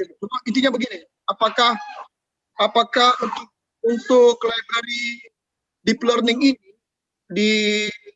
di Python itu bisa kita combine-kan misalnya dengan beberapa fungsi-fungsi optimasi mungkin seperti PSO dan yang lain dan lain-lain. Bisa di-mix-kan begitu kalau memungkinkan. Karena saya melihat kendala deep learning itu kan resources butuh yang besar. Artinya kita butuh semacam sumber daya perangkat besar sehingga dipakai GPU dan lain-lain begitu. Apakah kita bisa tanpa harus menggunakan optimasi langsung menggunakan saja bisa langsung running begitu Prof dengan optimal. Terima kasih. Terima kasih. Fungsi optimasi itu udah built-in ya. Jadi di TF juga sudah ada, mau pakai Adam, mau pakai apa. Itu nanti ya baca ya. Saya nggak hafal fungsi optimasi yang digunakan atau misalkan pakai Gauss dan sebagainya ya. Jadi jangan takut. Jadi kalau sudah pakai Keras, optimasinya udah dikasih. Jadi udah dikasih tuh ya. Jadi nggak perlu install dari library yang lain ya. Nah, kalau memang keterbatasan itu, jadi kembali lagi kalau datanya nggak terlalu besar ya kita turun ke machine learning, Pak.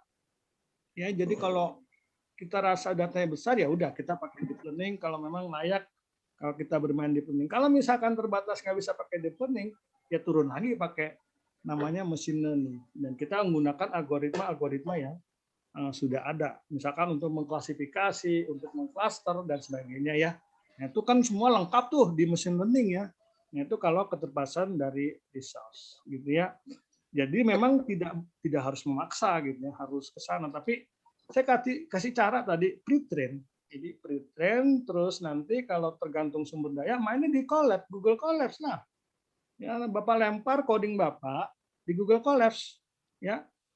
Nanti dia baca misalkan datanya sekian juta, linknya kemana? Atau Bapak punya link sendiri misalkan data tadi ya. Mungkin ya di Google Drive Bapak ada data jutaan gitu ya. Nah, itu nanti dia ngebaca di data situ kan. Ya kira-kira seperti itu. Atau Bapak minjem dataset yang lain. Yang paling bagus memang punya dataset sendiri. Kalau misalkan riset terkait dengan set kita, mungkin datasetnya mungkin kita bisa bangun sendiri. Ya, sekali lagi kadang-kadang membangun dataset yang baik itu adalah suatu temuan. Ya. Nah, itu temuan dan itu yang sekarang lagi dikompor-komporin di negara kita ini. Dataset, bagaimana bangun dataset yang baik sehingga orang bisa menggunakan manfaatnya. Misalkan dataset untuk domain ini, dan sebagainya dengan tata cara yang baik, dengan metodologi cara membuat dataset yang baik, itu suatu temuan, Pak. Ya, kira-kira gitu. Nah, kembali lagi, apakah kita pakai ML atau DL? Itu pertanyaan. Datasetnya banyak kan nih? Kalau datasetnya banyak, ya udah. Terlalu banyak, ML nggak jalan. Ya, ML nggak jalan masuk deep learning. Nah, sekarang deep learning-nya mau kemana ya? Pre-train dulu. Kalau pre-train udah oke, lempar ke Google Colabs, misalkan gitu. Kalau data yang nggak terlalu besar ya lempar aja di ML. ML kan running di mesin i7 pun masih bisa jalan kira-kira gitu. Dan itu mungkin solusi buat kita. Kalaupun misalkan mesinnya punyanya Pak Pri ya nanti kita kontak Pak Pri. Pak Pri kan di Gunadarma nih. Jadi nanti kontak Pak Pri saya mau pakai mesin di Gunadarma, silakan. Tapi ini terbuka, ini kewajiban konsorsium riset AI apabila teman-teman seluruh Indonesia ingin membutuhkan mesin cepat tadi. Itu ya Pak Yazdi. Kita harus diskusi nih sesama Aptikom. Baik, luar biasa. Nanti kita ke Palu lah kapan-kapan. Kalau nggak ada COVID lagi. Baik, Bapak Ibu sekalian, sudah jam 14.34. Luar biasa ini Prof. Beni sharingnya kepada kita semuanya. Dari ujung ke ujung ini kelihatannya dari masalah machine learning, deep learning, perbedaannya, transfer learning, pre-train model, sampai visualisasinya. Komplit ini, paket komplit ini dari Prof. Beni ya. Terima kasih sekali Prof. Beni atas ilmunya yang luar biasa sekali. Mungkin kata penutup dari Prof. Beni untuk kita semuanya sebelum saya tutup. Ya kita harus kolaborasi, Pak. Jadi kalau kita jalan sendiri itu kadang-kadang riset nggak jalan. Jadi kita harus menguatkan, apalagi kita sesama Aptikom, sesama dosen informatik, kita harus kuatkan kolaborasi sesama kita, sehingga kita menghasilkan penelitian secara nasional yang baik. Mungkin itu pesan saya, Pak. Wah, dapat satu kata lagi, kolaborasi. Ya, Bapak Ibu sekalian, kita siap berkolaborasi bersama-sama untuk memperdalam, meningkatkan, menguatkan, memperluas data science untuk data set lokal Indonesia. Sampai sini sesi kita pada hari ini. Terima kasih sekali Prof. Beni sekali lagi. Ilmunya sangat bermanfaat. Kemudian jadi sedekah jariah buat Prof. Beni. Amin. Dan buat Bapak Ibu sekalian yang hadir, terima kasih atas partisipasinya. Masih ada 769 orang di Zoom ini, dan di YouTube ada 302. Jadi total sekitar ada 10.000 orang lah gitu ya yang menyaksikan acara kita. Terima kasih. Mohon maaf apabila ada kekurangan. Oh ya, sebentar. Untuk besok, Bapak Ibu, materi kita masih berlanjut hari ketiga yang akan diisi oleh Ibu Dr. Eng Justin Fatihah, Eskom Mkom dari ITS Surabaya, tentang data dan tipe data, tentang statistik lagi nih, deskriptif, statistik inferensial, parametrik dan non-parametrik. Dan sesi kedua bersama Dr. Insinyur Ridi Ferdiana, SDMT IPM dari Universitas Gajah Mada. Dan kelihatannya besok saya lagi nih yang mau dapat tugas dari teman-teman untuk memoderatori. Mudah-mudahan berjalan dengan lancar dan Bapak Ibu tetap hadir ya, jaga kesehatan, jaga semangat. Besok kita hadir lagi di ruang Zoom yang sama. Terima kasih, mohon maaf apabila ada kekurangan. Assalamualaikum warahmatullahi wabarakatuh. Waalaikumsalam.